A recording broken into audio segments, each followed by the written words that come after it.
Hey guys, welcome back to the channel. This is a story about what if Naruto neglected by family Shinigami Sasuke bashing. Before I start, please support for more amazing content and do consider subscribing to my channel and share this video with your friends. This is written by MercenaryGrax and link in the description and support writer. Let's start the video. Chapter 1 Academy Days and Naruto's First Friends. Today was the day young Naruto Uzumaki Namikaze would be entering the Ninja Academy. Currently, he was 11 years old, but thankfully he wasn't wearing that orange number that he used to be so fond of when he was younger. It took a little convincing from his mother, Kushina Uzumaki, and sister, Naruko, to get him to change up his wardrobe some, but when he conceded, the new outfits he began to wear in preparation for his ninja training was, in a word, brilliant.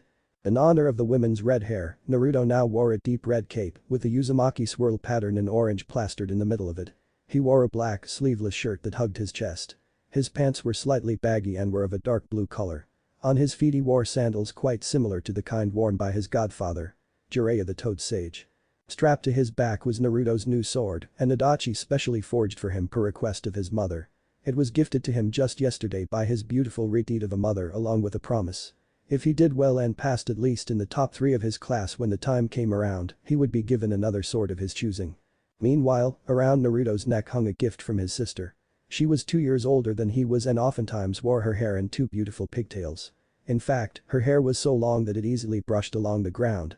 Like their mother, Naruko had beautiful red hair, though there were a few long, blonde bangs that framed her face. Like her brother, she too had striking blue eyes that one could just lose themselves in.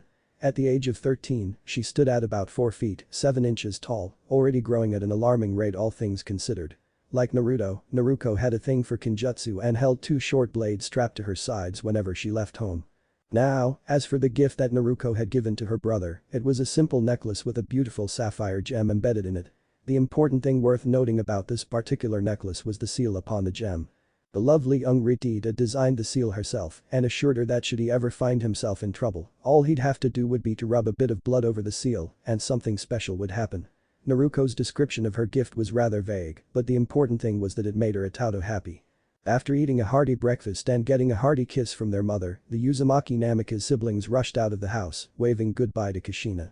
Giggling happily, Naruko clutched her younger brother's hand tight and grinned at him. "So Itato, are you excited for your first day at the academy?" When the young Naruto nodded his head eagerly and patted the sword on his back with a grin, Naruko giggled. "Yep, One-san, I'm ready. I have a question though. Is it true that there aren't any Kinjutsu classes? If so, that seems really stupid to me. Kinjutsu's the best." Naruko giggled and shook her head.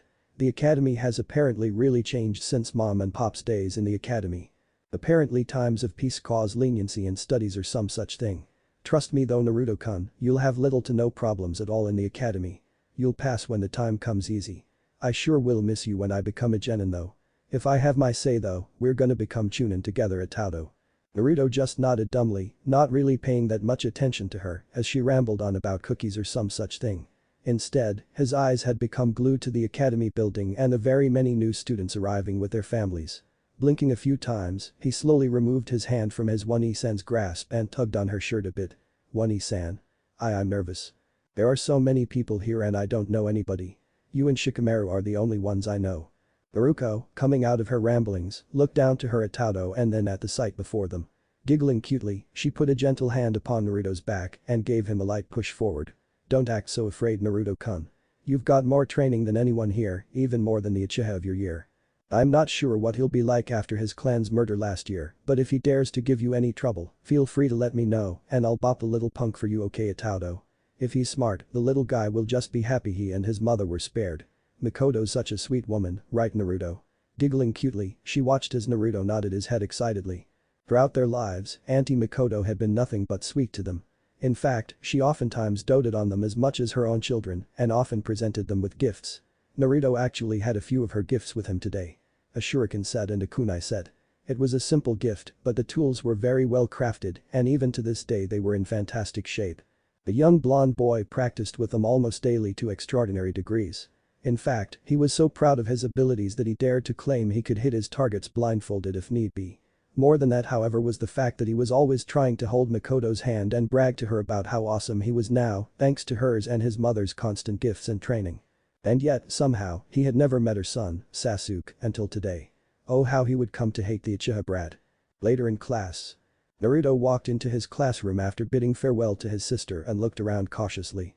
When his eyes landed on Shikamaru, the young blonde boy breathed a sigh of relief and immediately rushed to sit by him and the boy munching loudly on some rather crunchy sounding chips. Rather than focus his attention on Tubby as he delegated the young man in his mind, Naruto focused his gaze on the brunette kid with his hair up in a pineapple fashion. Poking Shikamaru in the shoulder to get his attention, Naruto beamed at him and shook his hand. "Hey lazy. I'm glad we're in the same class together. Who's your friend?" Pointing past the young Nara heir, Naruto motioned towards Tubby. Shikamaru followed his gaze and then looked back again with a small shrug.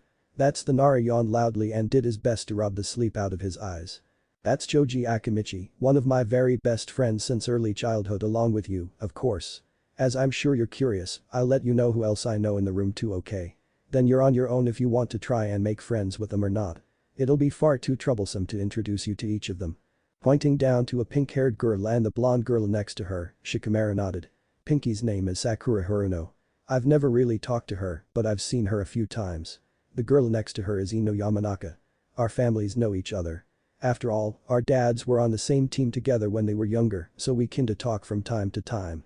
Ino's always trying to get me to play these girly games and crap with her, but it's all just too damn troublesome to even think about. In fact, Ino's how I know of Sakura there. They're apparently really good friends. Now, who else is there?" Looking around the room, Shikamaru spotted Sasuke and groaned. "Mopey over there is the almighty Uchiha, Sasuke. He got in here shortly before you did and all he's done is mope in that damn corner over there. It seems that losing most of his clan really screwed with his mind. I heard his brother was actually the one responsible, but I'm not quite sure what Itachi actually did to him. If I heard right, Sasuke was actually in a coma for a short time. Troublesome, I know. Still, enough about him. Let's see." Glancing around again, Shikamaru pointed towards a young girl who immediately shrunk under the gazes of the two young friends. "The shy girl there. Not sure if you recognize the eyes or not, but that's a member of the Hyuga clan. Her name's apparently Hinata and it said she's the heiress, daughter of the great Hiashi Hyuga. Still, with how timid she's acting in everyone's presence, you wouldn't really believe she was one of them. Right, Naruto?" Naruto looked at the girl for a bit longer before turning to face his friend and shrugging. "Maybe she's just nervous about her first day of the academy. I doubt all Hyuga are as stuck up as the ones we've seen Shika. I also don't think she'd like us making assumptions about her based on what clan she's from. I mean, you know of my problem already, Shika, and you've seen firsthand how rude some people have been to me despite knowing who my parents are, so is it really fair to judge somebody when I'm in a similar situation myself?" Shikamaru sighed and scratched at the back of his head a moment before he nodded his head calmly. "Yeah, you're right there, Naruto. Sorry about that, man." Turning to the Hyuga girl, Shikamaru and Naruto both bowed their heads to her. "We're sorry, Hinata-san. Forgive us for our rudeness." The both of them said in unison. If they hadn't apologized, the two of them knew that Kushina would most likely beat the lesson of respect right back into them later.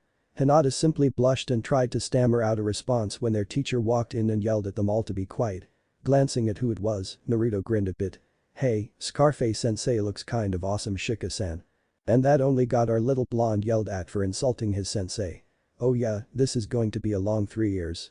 Naruto thought as he began to groan. After class Ichiraku ramen. Naruto and Naruko were seated in their favorite seats at their favorite ramen stand in the village. Ichiraku ramen. Their mother might be a little upset with them for spoiling their appetites, but hey, it was Naruto's first day at the academy. Aside from that, Naruko just wanted to spoil her brother a little more before they went home. So, as they sat waiting for the Ichirakus to finish cooking their ramen, Naruko turned to her brother and grinned. "Suo, tell me how your first day went at Tauto." The father-daughter duo perked up at this and decided to listen in at this, curious to hear what their little Narukun had been up to today. They dearly hoped his teacher was treating him right and that the other students of the class were at least nice to him. Naruto certainly deserved happiness after what his own father had locked away inside of him. There were many people who claimed Naruto was the demon in disguise, and while most were immediately dealt with, their words still stung Naruto and had nearly convinced him a few times that he was to blame for the fact that he didn't have a father. So naturally, they found themselves feeling very concerned for their young friend. Naruto shrugged and looked into his sister's eyes. "It was okay. I sat by Shikamaru. He introduced me to a few people, but he didn't really say much because he, as he puts it, figured it was too troublesome to try and introduce me to everybody when I could just learn more about them throughout the coming years. I met Makoto Abasan's son today, and I really only have one thing to say about him. He sucks. Sasuke team's a pain in the ass, and I'm amazed somebody as sweet and gentle as Makoto Abasan could have such an awful son." Grumbling for a while, he barely registered when 3 bowls of ramen were placed before both he and his sister. Naruto placed a comforting hand over his and smiled sweetly at him. "Tell me, Itato, what did he do to upset you so bad?" Naruto lowered his gaze and clenched his fist tight. "The team insulted my friends, insulted Minato Chichi, and said some really nasty things about you and me. Then on top of all of that, he tried to take my sword. Said something about how I didn't deserve it and again insulted our Chichi. I put him in his place though. Haruka-sensei let us have a taijutsu match and I mopped the floor with that team. I kinda wonder how Mikoto Abasan will feel when she sees her little Sasuke tonight."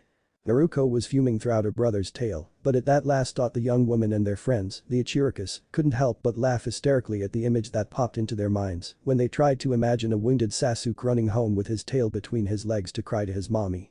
Reaching over again, Naruto squeezed her brother into a tight hug and kissed his cheek sweetly. "Thanks for doing that to the team for us, Naruto-kun. Other than a whiny little runt, how did the rest of your day go?" Grabbing their chopsticks, the siblings cracked their sets apart at the same time, put their hands together and shouted, "Ida Akamasu," and dug in. Thanks to acquiring proper manners, kudos to Mikoto for that, Naruto didn't speak again until he had finished with his first bowl. "Well, I met the Hyuga heiress. Hinata's really nice, but she's so shy. She's actually nothing like what you'd expect from a Hyuga one-san. There's also this really cool kid that plays with bugs. I think he said his name was Shino something." At this point, Naruto interrupted now that she had finished 2 of her 3 bowls. "And Aburam? It sounds like you really liked him. How does he feel about you, Naruto-kun?" Her little brother went through his final 2 bowls before he placed some money upon the counter and smiled at his sister. "We get along just fine, one-san. Shino's really nice and respectful and said I might even get to meet his family someday. There was this kid named Kiba too, I don't like him very much. Kiba Inyazuka I think is what he called himself.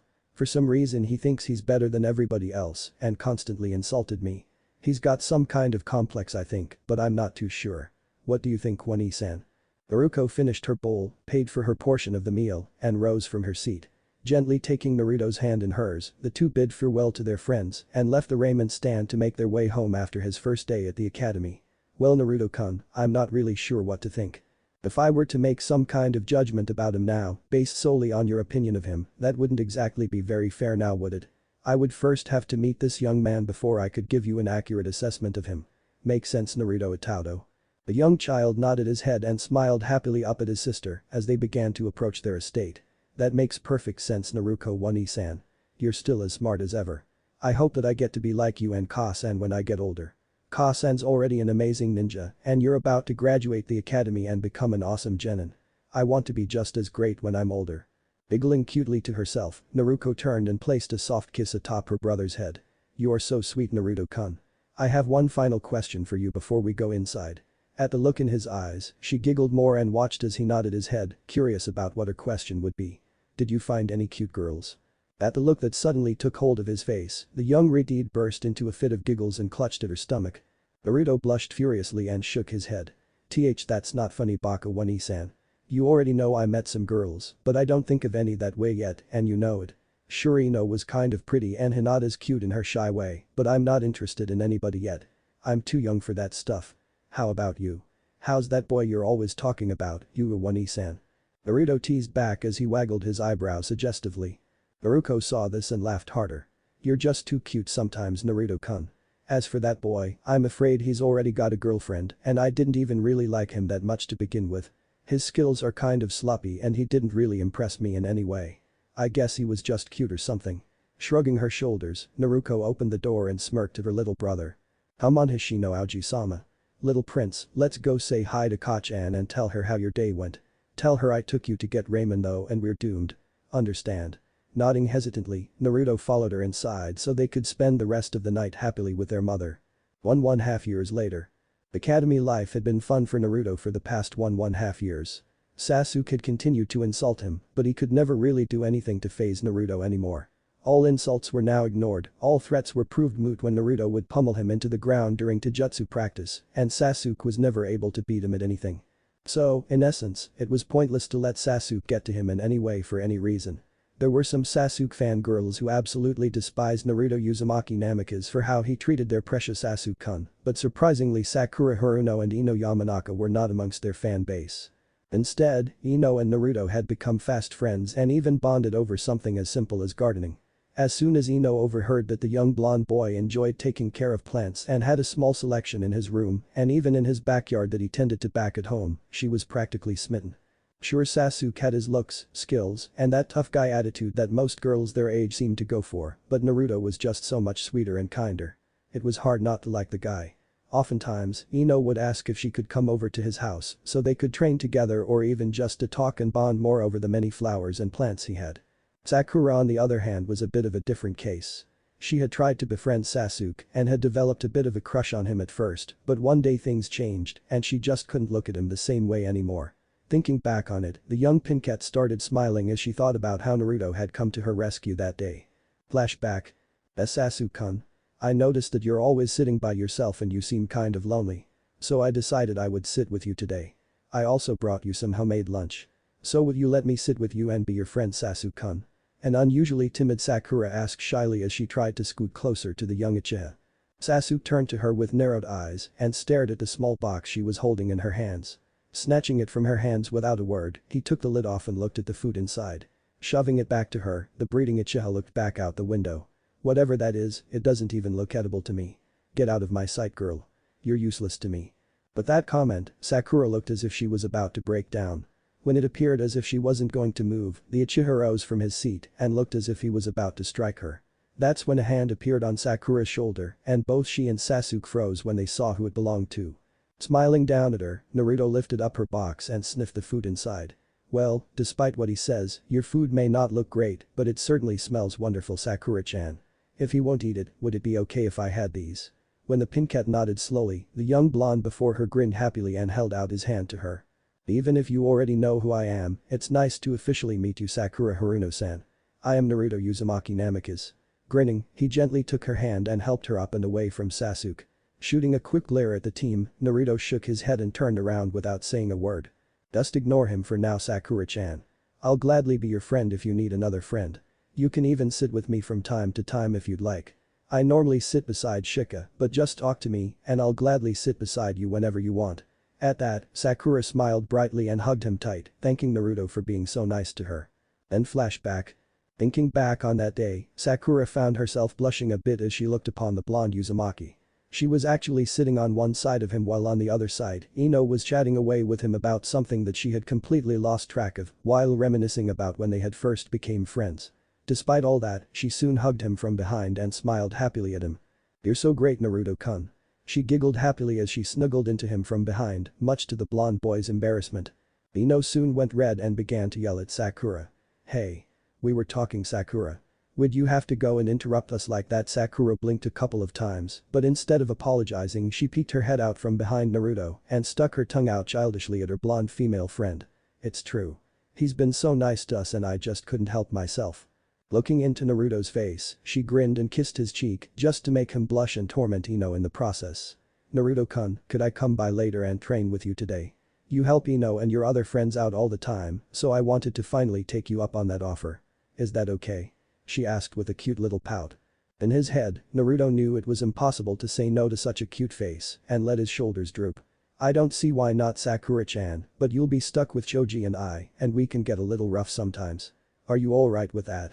When Sakura simply smiled and nodded with a big grin that she obviously picked up from him, Naruto simply chuckled and shook his head. Alright. Come on by whenever you feel like it tonight. I'll tell Ka-san to include dinner plans for you as well. Smiling sweetly at her, Naruto completely missed the furious expression on Ino's face. Yes, he had just put himself in a very bad situation. After Iruka-sensei finally stepped into the room with his fellow Chunin-sensei, Mizuki, Naruto found his thoughts wandering to his sister and what she might be up to at the moment. The young Uzumaki Namikaze member chuckled quietly to himself as he remembered how flustered she was when she came home one day after a particularly tiring day. Flashback. Naruko threw open the door and stared blankly at her younger brother and her Ka-chan sitting together sipping tea after what was likely another tiring training session for the two. When the two simply stared at her and nodded their heads in greeting, the young Riti began to feel something snap inside of her. Gah. Don't just nod at me. Say something, you two. Today just sucked, Databane. Blinking at this, Naruto cocked an eyebrow and motioned for her to sit in between him and their mother. Naruko saw this and felt like she was about to burst into tears as she slowly shut the door behind her. A few short minutes later and Naruto had thrown off her jacket, dropped her swords on the floor, let her hair loose from her usual pigtails, grabbed herself some tea, and collapsed onto the couch in between her two family members. Taking a soft sip, she breathed out a sigh of relief and set her teacup down on the coffee table before them. "My team sucks," she announced angrily, causing both family members to look at her with wide eyes. "Naruto-chan. What brought this on? I thought you really enjoyed spending time with your teammates. You have a really good sensei too. Did something happen?" The next thing her two family members knew, Naruto had grasped Naruto's teacup, put it beside hers, and knocked him to the couch in a bone-crushing hug. "They're so mean, Dadabang. I tried to explain to them that I want to wait to become a Chunin until you're in a Genin squad of your own and we can become Chunin together, but they just kept yelling at me. Sensei even tried to lecture me a bit and tried to say that when the team is ready, he's signing us up whether we like it or not, but I told him to buzz off. If they want to become Chunin so badly, they can go off and do it without me. I'm staying a Genin until my little Naruto-kun and I can become Chunin together. Then we can be on our own squad of Chunin together or something, and we won't have to worry about the stupid people trying to keep us apart anymore. Right, Naruto-kun?" Naruto, seeing this as his only chance to acquire some much needed air, quickly nodded his head. "Why yes, One-san. Please let go now and relax." Can't breathe. Naruto immediately turned very red at this and quickly released him. She nervously began to run her fingers through her deep red locks of hair as her brother went back to sipping his tea in quiet. Glancing to her other side, she saw her mother smirking at her. Recognizing that her mother now had material to use for later when teasing her about things, Naruto quickly huffed, grabbed her teacup, and stormed away from her Baka-ka-san. Then flashback. Chuckling softly to himself at the memories, Naruto remembered how possessive his One-san had behaved whenever he had a girl over. It was almost as if she thought one of them was going to try and take him away from her or something. The very thought of such a thing ever happening amused him greatly. Sighing softly, Naruto turned his attention back to the front of the classroom as he tried to figure out what they were discussing today. The Kyuubi attacked today, Wonderful. Naruto groaned and laid his head upon the desk before him, but not before catching the look in Mizuki's eyes. Tilting his head slightly, the young blonde boy tried to figure out what that look could mean, but the moment the silver-haired Chunin turned his gaze elsewhere, Naruto simply shrugged and continued listening to the lecture, although he happened to know this particular lesson in great detail. As the lecture went on, the young Uzumaki glanced around and managed to catch several people glancing his way. A vast majority of the younger generation didn't know that he had the Kyuubi sealed inside of him, and those that did never revealed the secret to anybody else. Receiving knowing looks from some of his friends, including the two beside him, Naruto smiled slightly and nodded his head reassuringly that he would be alright. However, throughout the rest of the day he didn't offer to answer any questions as he oftentimes did, and he didn't really participate all that much in the class discussion either. Graduation day another 1.5 years later. Virtually all of the students had passed so far, but Naruto had been waiting almost all day just for his chance to take the Genin test and earn his damned hit I-8, forehead protector, already. Grumbling as his impatience began to get the better of him, the 14-year-old blonde rapped his knuckles repetitively against the desk, much to the annoyance of his best friend Shika, who was currently sitting beside him. Feeling a hand atop his, Naruto turned to his other side and saw Ino smiling at him. "Calm down, Naruto-kun. Just be patient a little while longer. I bet they're just saving the best for last." Winking at him as she knew that would be what did the trick, Ino sat beside him and waited for their names to be called right alongside him. Shikamaru breathed a heavy sigh and thanked Ino for her help wordlessly before he heard his name called and he walked down to take the test. While Shikamaru was doing this, Naruto smiled at Ino and gently grasped her hand. "Thanks, Ino-chan.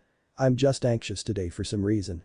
"Well, there are a few reasons, but one of them has me a little nervous I guess," the young man explained. Ino nodded at him to continue as she looked at him with concerned eyes. "Well, the first reason is one you all should know really well by now. Naruto One-san.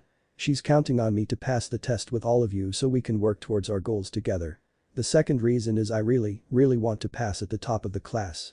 I don't want to let my Ka-san down. But the final reason? That's what I don't understand. I just have this really bad feeling like something's going to happen today and I really just don't know what to expect. Weird, huh?" Ino frowned and gently squeezed his hands with both of hers. "It's okay, Naruto-kun. First of all, you're already the top of the class. All you have to do is pass the tests given to you today and you'll very likely receive the Rookie of the Year title. So that's essentially killing two birds with one stone right there, right?" At seeing him nod, Ino smiled softly at him and placed a gentle kiss on his cheek. "As for something bad happening, I really hope you're wrong. But I trust you. I'm sure that if something happens, everything will turn out alright in the end." Naruto chuckled softly at this and nodded at his friend. You're right, Ino-chan. Thank you. Now, your name was just called, so go down there and show them what you can do. You'll pass easy, Ino-chan. Grinning his usual foxy grin at her, Naruto gave her a soft kiss on the cheek as well and sent her off. One thing to note is that the crushes Ino and Sakura had developed on him throughout the years had only increased as time went by. Naruto never seemed very happy when they were around him when she was in his company, but she had never actually said anything to actually prove she had a problem with them in particular. Naruto and his friends just assumed it was an overprotective sister thing that she did. Regardless of his sister's behavior, Naruto had been on a few dates with both girls. It was certainly an odd circumstance for him to have two girlfriends, but they were both so great to him and they were the ones who actually came up with the idea to share him in the first place. However, they hadn't actually kissed him yet. Sure, the two of them would kiss his cheek and cuddle with him on the grass from time to time, but they hadn't actually felt his lips pressed to theirs yet. The warm embraces, the flirting, the kisses on the nose, and more that he did were always welcome though. Naruto was soon thrust from his thoughts however, as he heard his name called. Walking down to the front of the class, the young blonde listened to the instructions and nodded his head calmly. Alright, I getcha. First. Henge no Jutsu, transformation technique. Naruto shouted. As soon as his smoke cleared, in his place was standing a perfect likeness of his father, the Yondaime Hokage. As soon as Iruka-sensei nodded, Naruto released the jutsu and prepared for the next jutsu in line. Smirking at what he was about to pull, Naruto shot a quick glance out of the corner of his eye at his target. Oh Sasuke team, hope you're ready for a real shock. Snickering to himself, the young blonde quickly went through the hand seals for the jutsu and shouted out, Kawarimi no Jutsu, body replacement technique. In an instant, Naruto had switched places with Sasuke and dropped him right on the floor in front of Iruka. The shocked look on Sasuke's face was priceless and caused the young blonde to howl in laughter for a time before switching places once more and putting Sasuke back in his seat. That'll teach you to pay more attention next time team.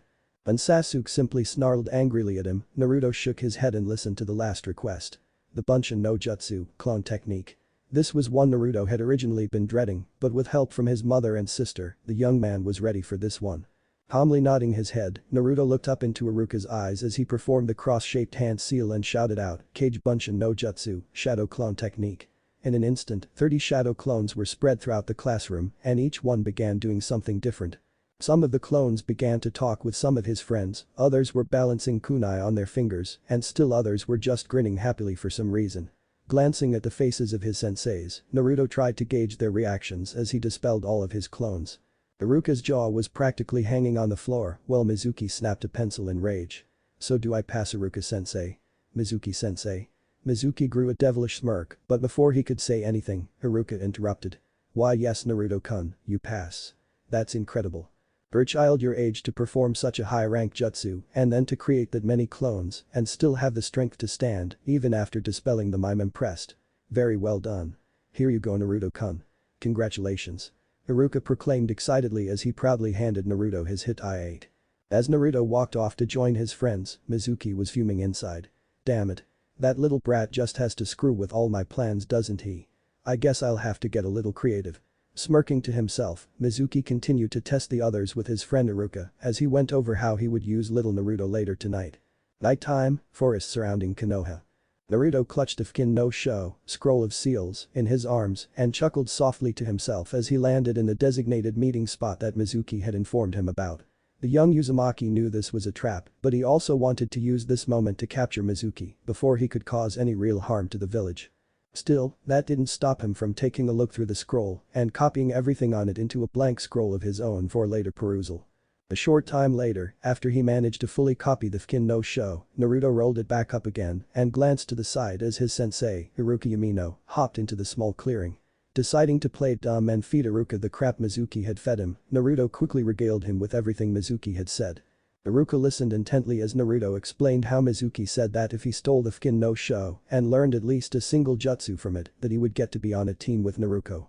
Naruto proceeded to explain that he had been instructed to meet in this spot after he had stolen the scroll and learned what he could so that Mizuki could evaluate his progress personally. After Naruto had finished, Iruka smirked and shook his head. And you expect me to think you actually fell for that Naruto? What are you really planning? Naruto chuckled and rubbed the back of his head. Yeah, you caught me Iruka-sensei. I'd tell you, but I think you're actually about to find out what I'm up to in 3, 2, 1. Ah, Naruto, so good of you to bring me the scroll. I see Iruka's here. Tell me Naruto, did you read the scroll as I instructed? Naruto smirked and nodded his head. I skimmed through it, yeah. However, you're not getting this thing Mizuki team. You see, I knew you were up to something so I decided to play along so I could get you alone and deal with you personally. I caught the looks you kept giving me in class. I also realized quickly today that you were up to no good. As a favor to my Tusan and my Jiji, I'm going to take you down and do my duty as a genin of Konohagakure and keep the village safe from scumbags like you. Mizuki began to cackle madly and shook his head from left to right. You always were a clever little runt Gaki. No matter, I'm going to kill you and Iruka here. Then I'll grab my prize and be on my way. Somebody's expecting me after all. Smirking, Mizuki took hold of his Fma Shuriken, Wind Demon Shuriken, and prepared to fight. However, he froze seconds later when the little blonde kid began to laugh hysterically. Angered by this, he jumped down and glared at the kid. What the hell is so damn funny, punk? Naruto laughed harder at this and spread his arms in a wide motion. Did you really think I wouldn't have prepared myself for your arrival, Mizuki team? After what you saw earlier today, you had to have realized I would have set up a special ambush for you, right? Seeing Mizuki's eyes widen, the Uzumaki facepalmed and shook his head as he drew his blade. You are such a fool, team. Alright boys, attack. For a good while, all that could be heard throughout the forest was Mizuki's screams as hundreds of shadow clones attacked him relentlessly until he was lying upon the forest floor in a broken heap. Kneeling beside him with his sword embedded in the man's shoulder, Naruto smirked devilishly. You lose, team. It didn't take much longer after that for his Jiji and his Anbu guards to show up and take Mizuki and the scroll from him. After being thanked for a job well done, the Hokage let Naruto go on his way as he was rather eager to get back home to his Kasen. However, before he left, Iruka grabbed hold of his shoulder and smiled proudly at him. I just wanted to remind you to come to the academy tomorrow for team placements. Thanks for going out of the way to keep the village safe, Naruto-kun. I'll make sure to treat you to ramen tomorrow. Now go on, go see your mom. With a nod of his head and a thanks Iruka-sensei. From the blonde tyke, Naruto soon shot off on his way back home with another devilish little smirk on his face. I'm going to have fun learning the jutsu in that scroll. Chapter 2 A Stranger's Visit, Team Placements and Team 10's Test. When Naruto arrived at home, he found both Naruko and his mother, Kushina, waiting for him with scowls on their faces. Staring at them in horror, he soon turned around to try and run away, but he found the way blocked by his mother as she closed the door. The angry Redeed turned and began shoving him to the nearby couch until he fell into it. Naruto. What the hell did you do this time? I told you before not to play those silly pranks. Just because I did when I was younger doesn't mean that you should. And besides, you had practically the whole village out hunting for you. Whatever you did must have been really, really bad this time. Naruto fidgeted uncomfortably in his seat as he looked everywhere but into his Kasen's eyes. If I tell you the truth, do you promise that you'll believe me? The young blonde asked timidly as he began to poke his pointer fingers together. Glancing out of the corner of his eye, he saw his Kasen nod with a sigh escaping her lips. Mizuki team has been acting weird for a while. After graduating today, thanks for not congratulating me on that by the way you meanies. Sighing, he shook his head and decided to continue on. Mizuki team approached me after class. That's when he said some pretty suspicious things. Naruko frowned at this and sat next to her brother, looking into his eyes curiously. What did he want, Naruto-kun? He didn't hurt you, did he? She asked in the sweetest of tones as she squeezed his hands in hers. Her little brother smiled softly at her and shook his head. No, he didn't hurt me, but he tried to trick me into doing something really bad for him. Kushina sighed and poked him in the forehead. Just spit it out already, Naruto-kun.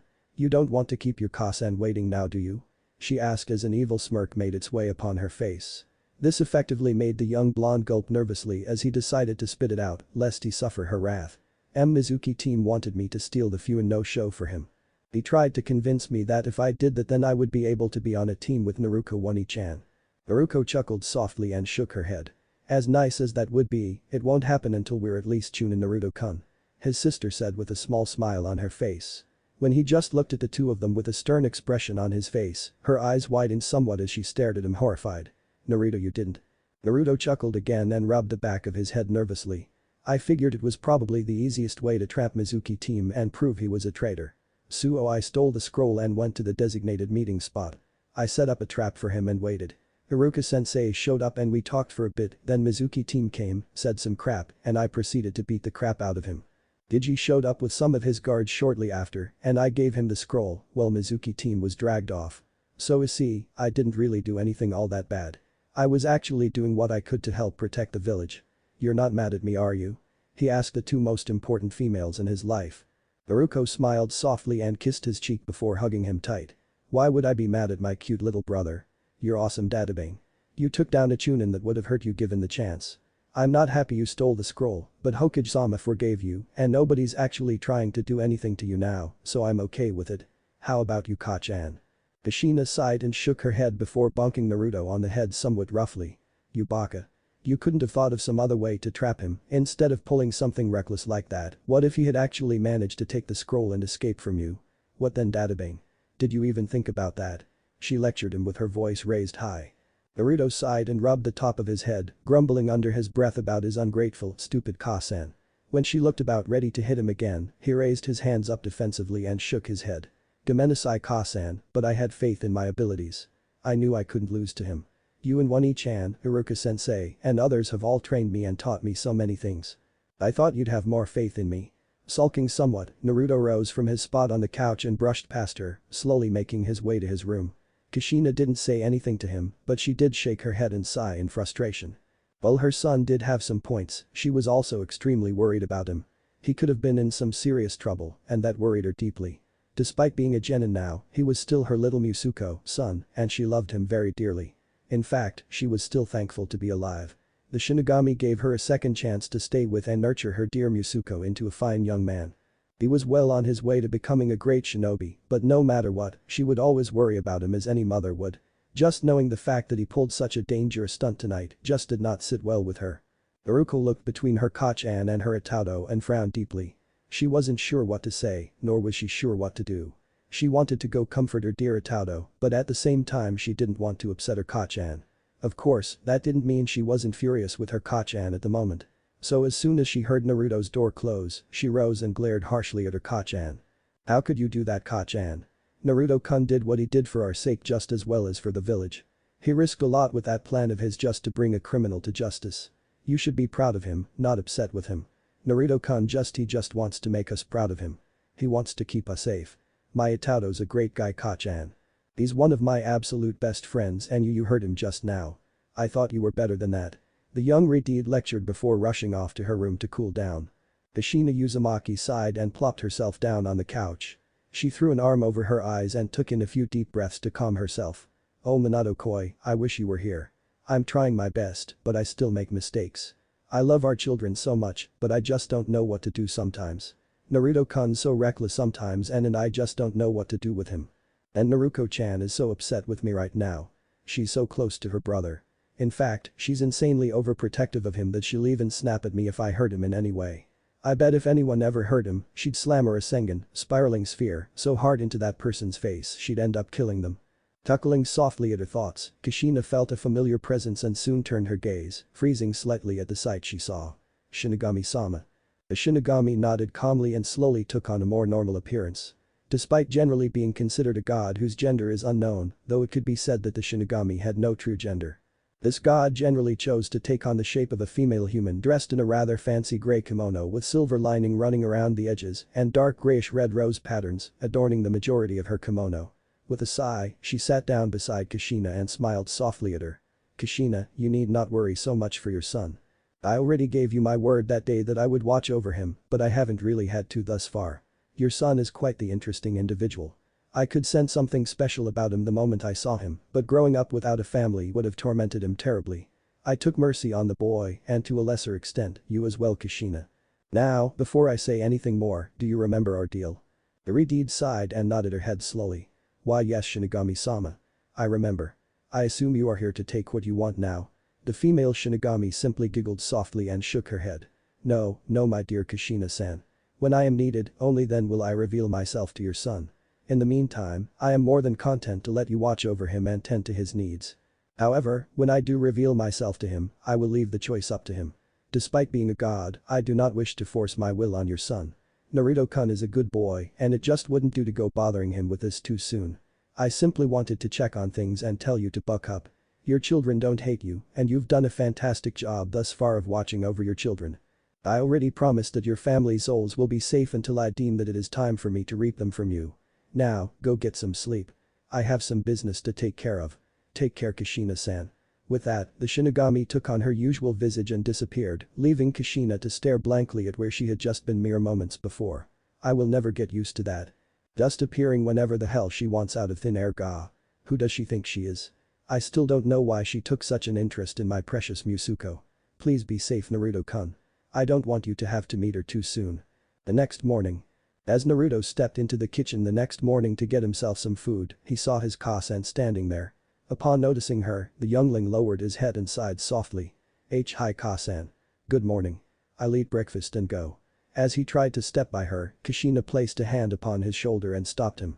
Flinching under her touch, he looked up only to see her bring him into a gentle embrace.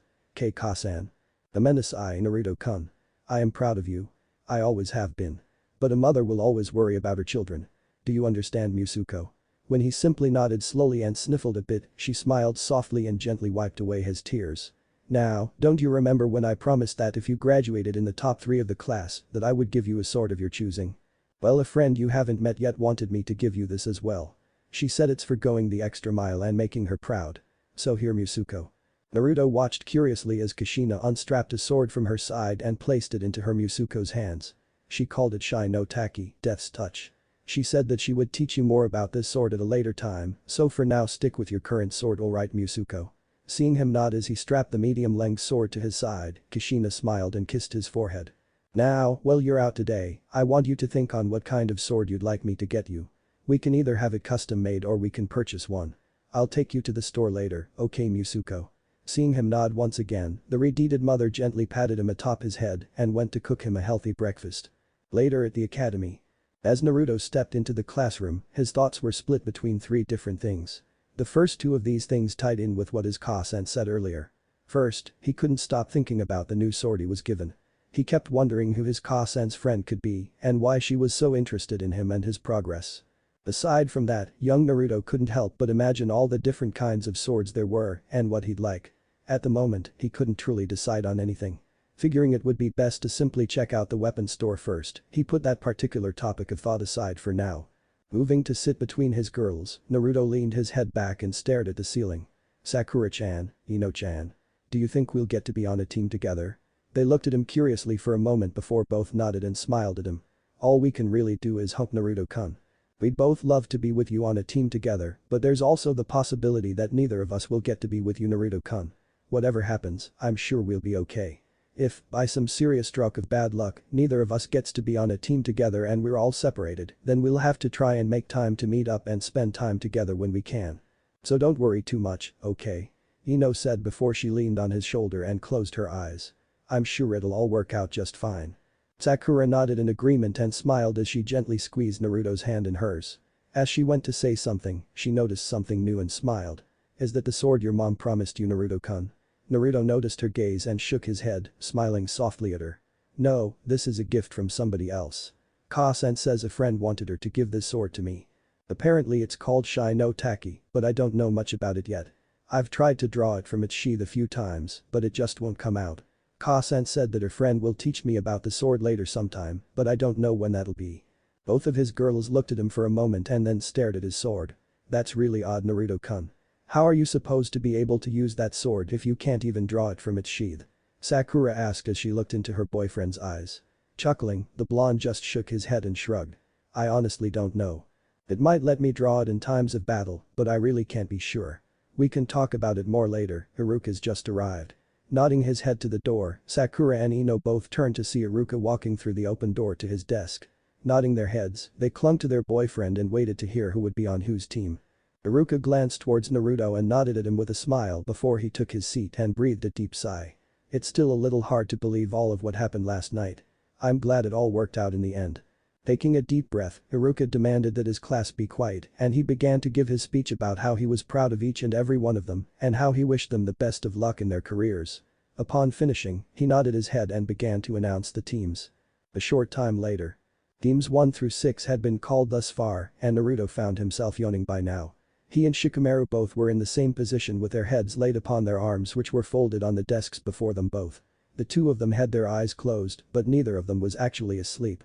They were simply waiting as patiently as they could, though with as bored as they both were, they barely managed to catch it when Iruka began to announce the next team. Team 7 will be Sasuke Uchiha, Sakura Haruno, and Shikamaru Nara. Your sensei shall be Kakashi Haddock. I wish you the best of luck with that one.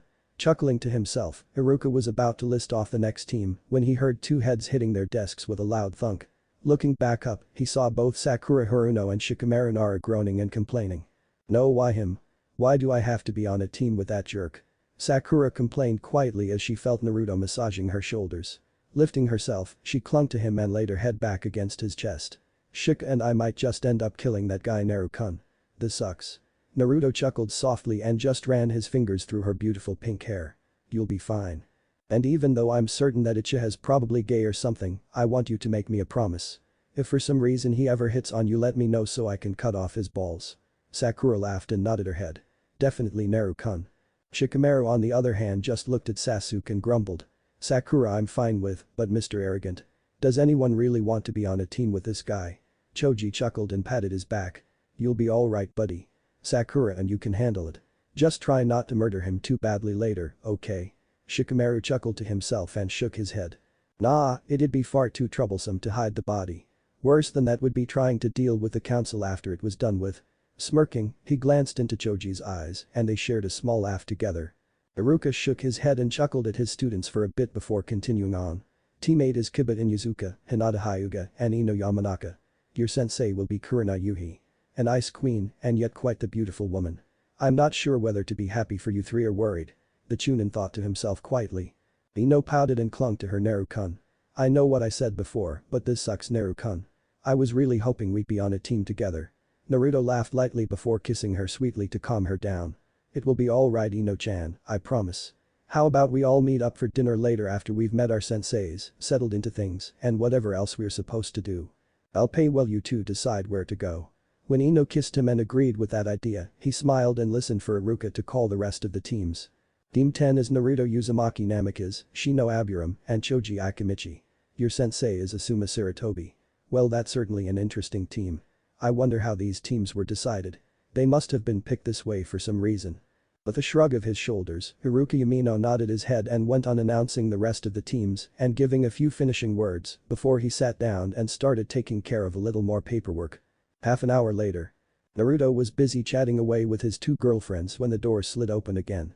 Many of the teams had already gone, but teams 7, 8 and 10 were still in the classroom.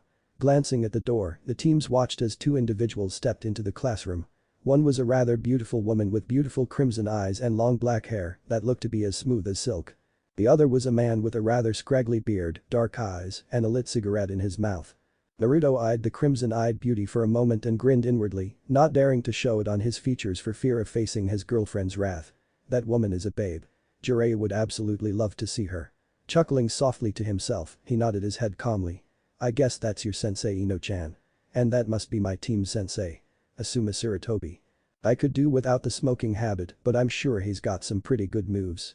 Sakura-chan, we'll see you later." Kissing Sakura on the lips sweetly, he stood up with Ino and smiled as both teams 8 and 10 were called. At the Akimichi family restaurant 10 minutes later. "Joji. I swear every time I come here, I never ever want to leave. Not only is the food delicious, but everything smells amazing," Naruto stated and Choji found himself grinning. Choji was seated next to their sensei in a booth while Naruto and Shino were sitting beside each other. Glancing at Shino, Naruto grinned a bit and poked his shoulder. "You know Shino, you can talk to us. You don't have to be such a shy, quiet guy around us. We're going to make one awesome team, so be at least a little excited. For once." Shino simply glanced at him and nodded before looking back at his menu. "I am glad to be on a team with you and Choji-san, but I must admit it is an intriguing team. Tell me Asuma-sensei, was this team of your own choosing or were the teams specifically appointed by Hokage-sama?" Asuma chuckled softly and shook his head. "Well, Kakashi-san wanted Naruto there." Pointing his finger over at Naruto, Asuma found himself smirking. "I was originally going to go with Ino, Shikamaru and Choji here, but Pops did present an interesting idea. While Kakashi could have easily helped further Naruto's Kenjutsu training, I can help in other areas that he is lacking in. Kakashi needs to be the one to train Sasuke because of the Sharingan, and he was given Shikamaru and Sakura for a few reasons, but let's not get into that. Ino was given to Kurenai for a reason as well." Thinking for a moment, the Jonin lit another cigarette and took a puff before nodding his head. "I got you three for a few reasons. This is a very unique team, but it also has a lot of potential. Choji, with your clan's techniques and fighting style, you're bound to become quite the powerhouse. I plan to help you further your training with your taijutsu, but I also plan to teach you a variety of jutsu to help out with whatever flaws we find. Shino, with your abilities you'll make an excellent information gatherer and tracker. Aside from that, you'll be useful for debilitating enemies or holding them long enough for these two to finish them off. So you're our basic support unit in a sense. And finally, Naruto. Glancing to the young blonde, the two of them grinned at each other. Pops told me a bit about you and I read up on your file. You've been spending a lot of time with Shikamaru, and I've heard that the two of you have played a lot of shogi together over the years. No doubt you have helped each other come up with a variety of strategies for any number of situations. Besides that, you're a quick thinker, you plan ahead, you're quite skilled in Kenjutsu, thanks to your mother's training, you know the Rasengan, you're learning the Hiraishin no Jutsu, Flying Thunder God technique, your Taijutsu style is unique, seeing as how you and your sister have been perfecting it at every opportunity. In fact, I could go on and on. You're this team's all-rounder. You can work as our strategist at one moment, coming up with strategies based on information gathered, and you can switch to being a heavy brawler the next, working with shogi to take out our enemies with powerhouse techniques. Taking another long drag of his cigarette, Asuma smiled at the lovely waitress when she approached, and Team 10 quickly placed their orders and watched her leave with Asuma checking out her ass, much to Choji's displeasure. Shrugging his shoulders, the Sarutobi smirked at his team and nodded happily at each of them. As I said, this team has amazing potential. Together I think we'll do great things. I'll put you through the survival test tomorrow. For now, I want to just get to know my team and enjoy a good lunch with all of you. Sound good? All three genin of Team 10 nodded their heads in response, and the jonin continued. While we wait for our food, why don't we go over our likes, dislikes, dreams, etc. I'll start. The name's Asuma Sarutobi, good to meet the three of you. Inclining his head in a slight bow to the three of them, he soon continued. I like shogi for one thing. Nodding his head at Naruto, the two found themselves grinning at each other again, a silent challenge being issued between the two of them in that moment. I also like a variety of meats. Sausage, pork, whatever, I love it. The Akimichi's BBQ is fantastic too. Smirking happily at Choji, he patted the young lad on the shoulder and continued on. And seeing as how we're all guys here and I feel like I can be honest with you three, I love women too. I actually kind of have a thing for Kurenai Yuhi as well, but don't go around telling anyone that. Seeing their smirks, he suddenly felt a bit worried about one of them in particular going off and telling the woman just that. Groaning, he found himself wishing he could take back what he just said when he heard Naruto laughing at his expense. Relax Asuma-sensei, we won't say anything. We're just messing with you. The blonde explained, still grinning that same all-foxy grin of his. Asuma breathed a sigh of relief and nodded his head. Finally, don't tell Kakashi this, but I'm a fan of Icha Icha as well. So is my pops. Smirking at that, he looked at the three genin and nodded again. I dislike rude, disrespectful people, those who complain about my habits, and a variety of other things that aren't really worth mentioning right now. As for my dream. While some have questioned if I'd like to be like my pops and take over the role of Hokage someday, it's just not for me. I think I'd like to get married and have some kids of my own or something. I'm still thinking on it. With a shrug, he patted Choji and nodded for him to go next. Well, my name is Choji Akimichi. I love food and I love my friends too. Shikamaru, Naruto, all of them. I dislike when people insult my family's cooking and I hate being called fat. Naruto sometimes jokes with me, but I know he respects me and doesn't mean anything by it, so he's one of the few who can actually get away with it from time to time, but I hate it when most people say it. I also dislike it when people insult my friends or try to hurt them. I guess my dream is to become a good clan head for my clan, but I still think there's something else I'd like to do too. I'm really still thinking on it right now. With a shrug of his shoulders, Choji just nodded and smiled at his friends while Shino was given the signal to go next. Shino nodded calmly and looked at everyone for a moment before speaking. My name is Shino Aburam. I like insects of all kinds. I also love my family and I am fond of my friends. Naruto befriended me some time ago and hasn't once insulted my family or our relationship with insects. If I remember correctly, you once said that you found us to be quite awesome, Dadabeo.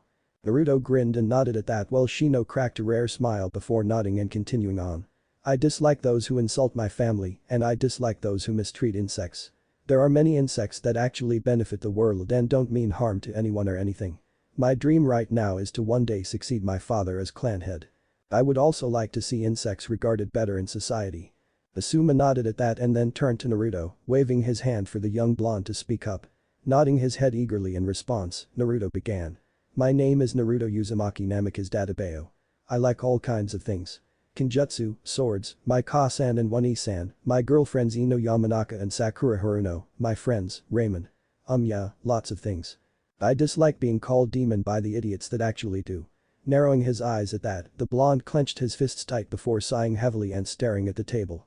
Gently folding his hands and resting them on his lap, Naruto went on. I also dislike the time it takes for the water to boil when I'm cooking ramen. I hate it when people try to hurt my friends and family members. I also highly dislike Sasuke team. Snickering, he looked at Choji and nodded. Poor Shikamaru and Sakura-chan are probably trying to tear his head off by now, huh Choji? Choji laughed at that and nodded his head. I bet that the two of them are going to be plotting his demise by the end of the week. Naruto laughed and shook his head. I give it 3 days tops. The Sarutobi shook his head and laughed as well. Go on Naruto, finish up. Our food's on its way. Pointing his thumb over at the lovely waitress bringing them their food, Asuma smirked. Okay. My dream is to become Hokage Databeo. Grinning broadly, he watched as the waitress began to place their food before them. I also want to prove that Kenjutsu isn't some worthless art. It's just as useful as Taijutsu, Jinjutsu, and Ninjutsu, damn it. But more than all of that, I really just want to make my family proud of me. Minato Namikaze, my father and our Yondaime Hokage, I want him to be smiling down on me and to be proud of me for everything I accomplish. Asuma smiled at that and nodded his head. I think that's a good dream Naruto-kun. I hope I can help all 3 of you become great shinobi who become more than capable of achieving those goals of yours.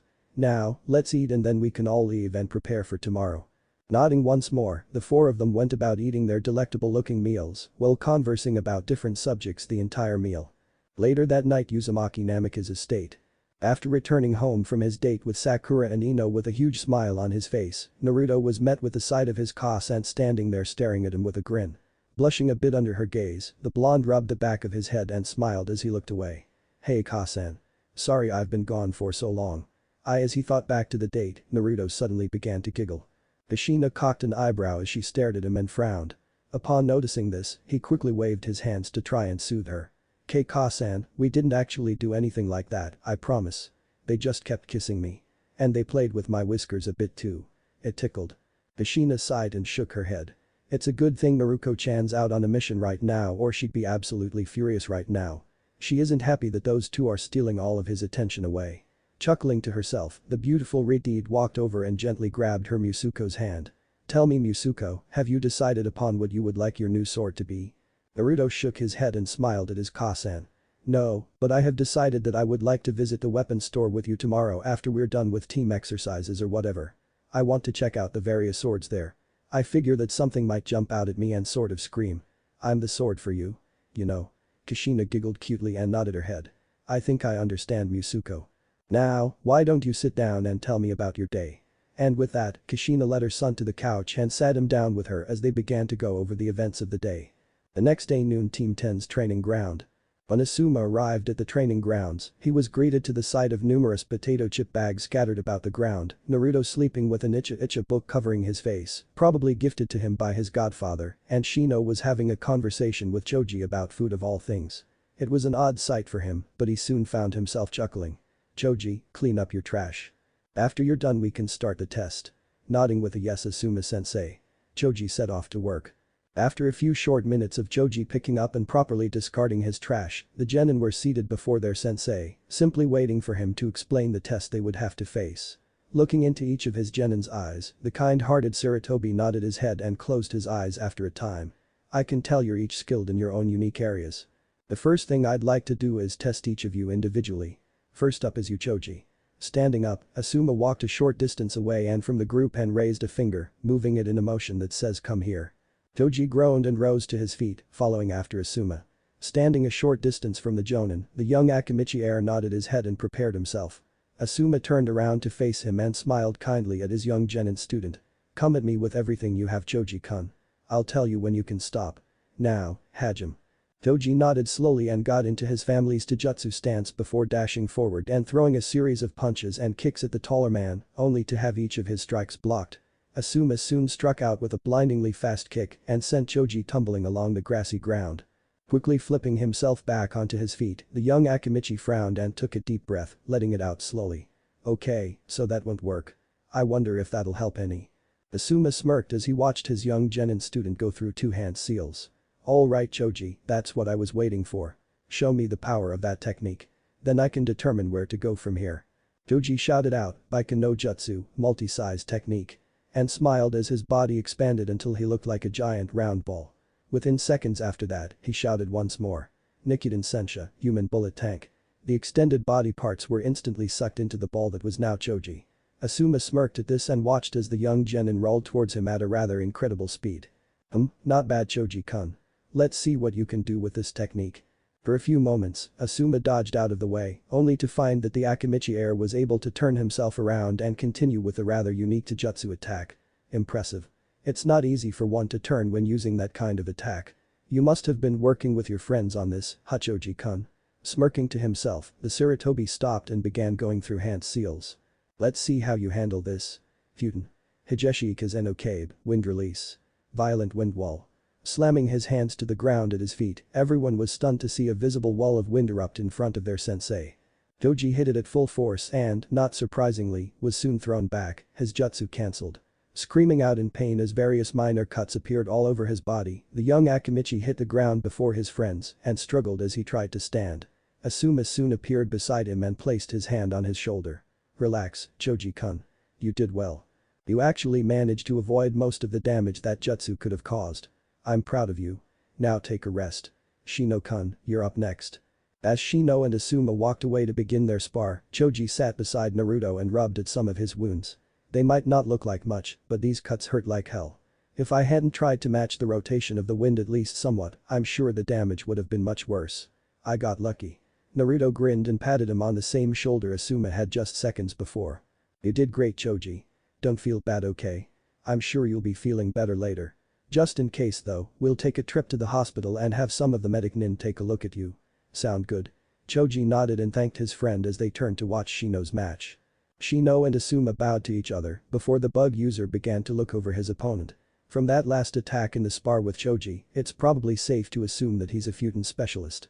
But it's also certain he hasn't shown us anything yet that even comes close to what he's truly capable of. It might be dangerous to send my bugs in, but at this point it's the best move I've got. Hopefully I'll be able to come up with something to help me at least hit him once. Asuma smiled softly as he eyed Shino up and down for a moment. As I expected. He's analyzing me, trying to come up with an initial plan of attack.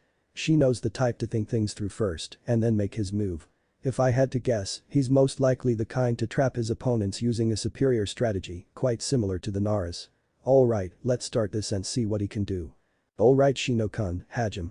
In an instant, the Jonin Sarutobi was targeted from both sides by Shino's Kikage, parasitic destruction insects. Smirking to himself, Asuma went through another set of hand seals and extended his arms to his sides, palms facing the insects. Futen. Hogo Fuudama, wind release. Protective wind sphere.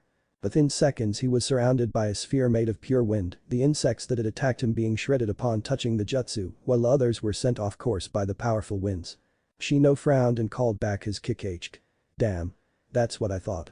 With these wind techniques of his, it's going to be hard to even approach him. Alright, what do I do in this situation? Taking a moment to think on things a moment, Shino soon came up with an idea. Alright. Let's try this then. Raising his hands, the Abiram sent out a large number of his Kikage and shouted the name of an attack he just thought up. Kixide no Konchu Hame, giant insect hammer.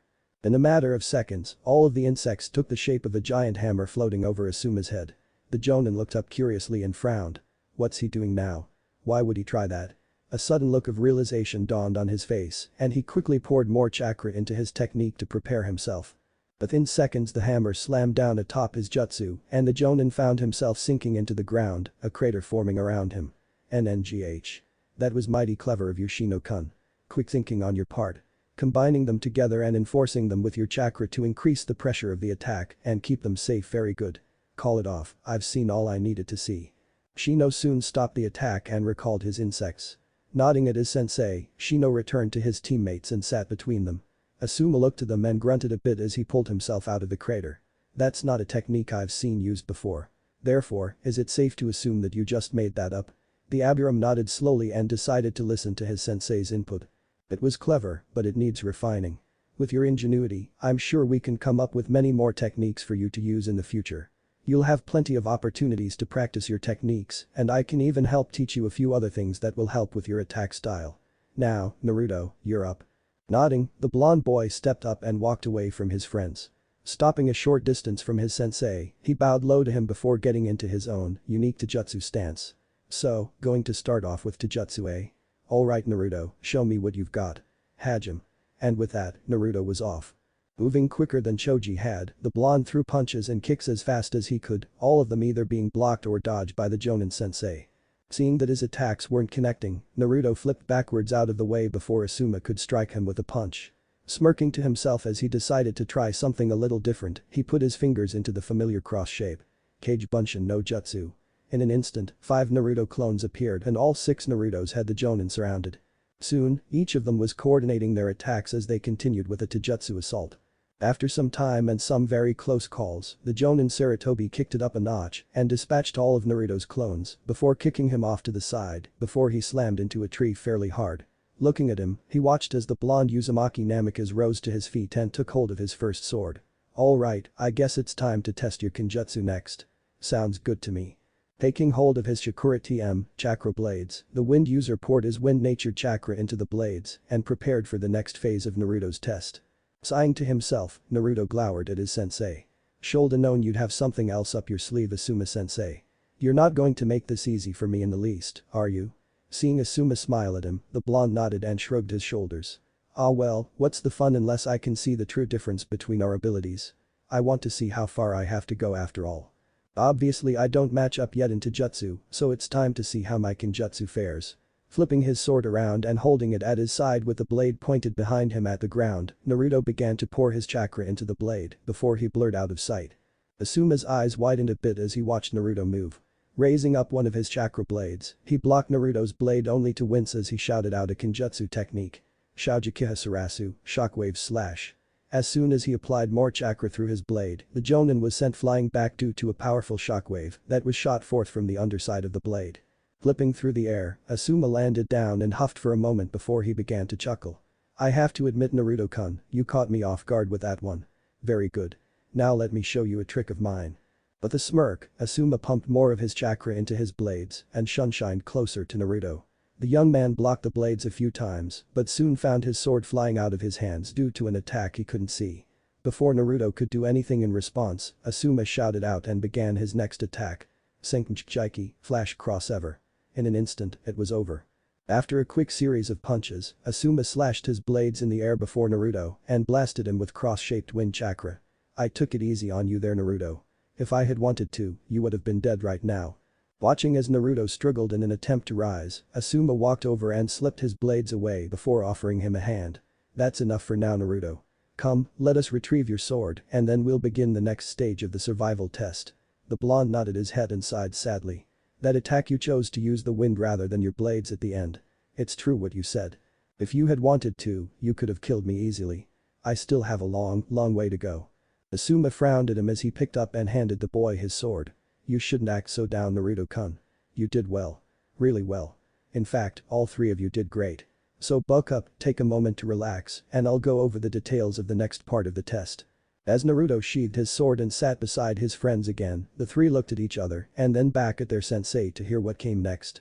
Looking over the 3 of them, Asuma grinned and patted himself down, trying to get rid of all the dirt that had accumulated on his clothing. Well, now that I've had the opportunity to test your individual abilities, I want to see how well you work together as a team. Before I arrived, I set up a series of small tests for you in the surrounding area. You are to collect 3 scrolls. However, each of these scrolls is in a different location and each one will require teamwork to retrieve. You'll understand more when you set out to find them. So, as I said, take a few minutes to collect yourselves. When you're ready, I want the 3 of you to set out and start hunting. Just make sure you're back before nightfall. Smirking, Asuma walked off and sat beneath a tree, bringing out a very familiar book. 15 minutes later. After taking 5 minutes to rest, the 3 genin of Team 10 were off on their hunt. After 10 minutes, the 3 of them came across the first scroll, but what they saw had the eyebrows twitching dangerously of 2 of them. How the hell does he expect us to cross that to get the scroll? Naruto shouted angrily before Shino placed a hand on his shoulder to calm him down. Shino smiled at him and nodded his head. We're supposed to apply teamwork, remember? Now, there's explosive tags scattered about, tripwires on the ground, and there appears to be quicksand around the rock that the scroll is laying upon. I would send my Kikage to get the scroll, but I have a feeling he prepared for that. We have some time, so let's think on this together. The 3 nodded in unison and sat down to discuss their strategy for gathering the first of the 3 scrolls. After about half an hour, they finally had a plan, but it would require Choji and Shino to really push their limits. Choji breathed in deeply and let it out slowly after a moment before he went through a few hand seals and declared the name of his jutsu. Baika no Jutsu. Rather than turning himself into a ball once more, Choji used his jutsu to increase his overall size and stature until he was as tall as he could make himself. When he was done, he cursed. Damn it, this is as tall as I can get, guys. I'm trying, but it seems I still need some practice. Think you can work with this, Shino-san? Shino and Naruto used their chakra to ascend their friend until they reached his shoulders. The Aburame looked about and nodded his head. I can work with this. You aren't too far from the tops of the trees, so I shouldn't have to push myself too hard. Though looking to Naruto, Shino nodded his head. You're going to have to work fast. As soon as I start this, begin crossing the bridge I make and create all the shadow clones you think you'll need to get the scroll. We'll hold our techniques as long as we can. Naruto nodded and watched as Shino went through a few hand seals before extending his hands. Kanchu no Hashi no Jutsu, insect bridge technique. For a short while, the insects formed a series of steps leading skywards. When they broached the treetops, they continued on horizontally, extending all the way to directly above the scroll. Pumping a continuous amount of chakra into his technique as a steady rate so as not to exhaust himself too quickly, Shino watched as Naruto dashed across the bridge until he was at the very end. Quickly throwing his fingers into the familiar hand seal, Naruto shouted out his jutsu. Kage Bunshin no Jutsu. Extending along the bridge, straining Shino just a bit more, appeared dozens of shadow clones. Quickly they all began forming a chain as Naruto held the feet of one shadow clone and lowered it over the edge of the bridge. Each shadow clone soon began to follow as they continued to form a longer chain. When the last was finally linked, a clone was hovering just above the scroll.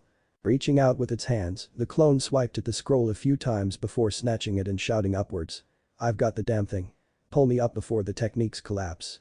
Slowly but surely, the clones hoisted themselves upwards until the scroll was resting in the real Naruto's hands. Dispelling his shadow clones, the blonde dashed across bridge of insects and jumped onto Choji's shoulders. Alright, we've got the damn thing. Take a few steps back and release your jutsu, Choji. Doing as he was told, Choji took a few gigantic steps backwards and everyone cancelled their jutsu with Shino recalling his insects. When Choji released his jutsu, they all fell to the forest floor and breathed heavily for a time. I think he's trying to kill us. If that was just the first scroll, what kinds of traps does he have laying in store for us next? Choji questioned. Naruto shrugged and Shino shook his head. I'm not sure, but I think it's safe to say that the rest of this test isn't going to be as easy as we'd originally hoped. Naruto and Choji instantly agreed before they set off in search of the second scroll. 10 minutes later. The group of 3 genin were currently staring up into the sky with curious expressions on their faces. Okay, we're in the field again, how the hell is that thing actually floating up there? Can your bugs detect anything, Shino-san? Naruto questioned as he glanced sideways at his bug-using friend. Shino held up his finger and looked at one of his Kikage for a moment. Shaking his head, the Aburame frowned. There's a Jinjutsu scattered about the area. I didn't realize he could set something like this up. Choji and Naruto both looked to him, both awaiting an explanation. Shino shook his head again and sighed. We never left the forest. We've been wandering in circles for a short period of time, it would seem. I'm actually amazed we didn't notice it before. Looking around, it seems we're surrounded by unfriendly critters and great traps. From the looks of it, we've already stepped into the lion's den, so to speak. Choji groaned while Naruto closed his eyes and nodded his head. Alright. Give me a second, guys. Flaring his chakra, as well as some of the Kyuubi's chakra, Naruto managed to dispel the Jinjutsu surrounding them, but fell to his knees soon after. Okay, that took a little more than I thought it would. Now let's see. Raising his head, the blonde's eyes widened as numerous Senbon came flying towards them. Shit. Naruto quickly brought out his sword and disappeared from sight again, using another of his Kenjutsu techniques to deflect all of the Senbon before they could reach them. When he settled down next to his friends again, he fell to his knees, gasping for breath. Our sensei's insane. Choji and Shino instantly nodded in agreement as they helped him to his feet. Thanks for saving our butts, Naruto. You sit and relax, we'll do what we can to get the scroll, okay? Naruto nodded and laid on the ground. Shino looked at Choji and smiled again. Choji-san, do you think you can use your Baika no Jutsu again to grab the scroll? Be careful when you go to grab it, there's a few more traps surrounding the scroll up there. Be quick, do what you can to avoid whatever trap you might end up springing, and get back down here. I'll do what I can to fend off the animals Asuma-sensei has unleashed here. Choji nodded and quickly used his jutsu once again, increasing his height just enough so he was simply inches from the scroll. Glancing at the launcher traps attached to the strings that held the scroll in place, he groaned. Looking down at his feet, the Akimichi heir could see Shino draining some of the animals while striking down others with his taijutsu attacks. Naruto was doing what he could to help, but he seemed to be in some pain still. Damn it. Okay, think for a minute Choji. If you just grab it and release your jutsu that might work. But no, that would be too easy. Glancing around, Choji grumbled when he spotted a few more launcher traps attached to some wires that he missed before. They were aimed directly at where his friends were currently fighting the beasts down below. That's what I thought. They're at least within range, I could grab them from here, but what would happen? Thinking for a moment longer, the Akimichi grinned and reached out with both of his hands, quickly turning the Senbon launchers to face the two that were connected to the clearly visible wire holding the scroll. Ducking down, he listened as hundreds of Senbon shot forth from the launchers, striking the two launchers up above. What he didn't expect was for 3 of the Senbon to strike the wire holding the scroll, therefore sending the scroll plummeting to the ground below. Quickly reaching out, the Akimichi heir grabbed it and released his jutsu. Upon returning to his normal size, Choji lashed out with a series of punches and kicks, rendering the rest of the beasts unconscious so that his friend's teammates could relax for a moment. Sitting down with them, he grinned and passed Shino the scroll. That's 2. Now, any idea where the third one is? 35 minutes later.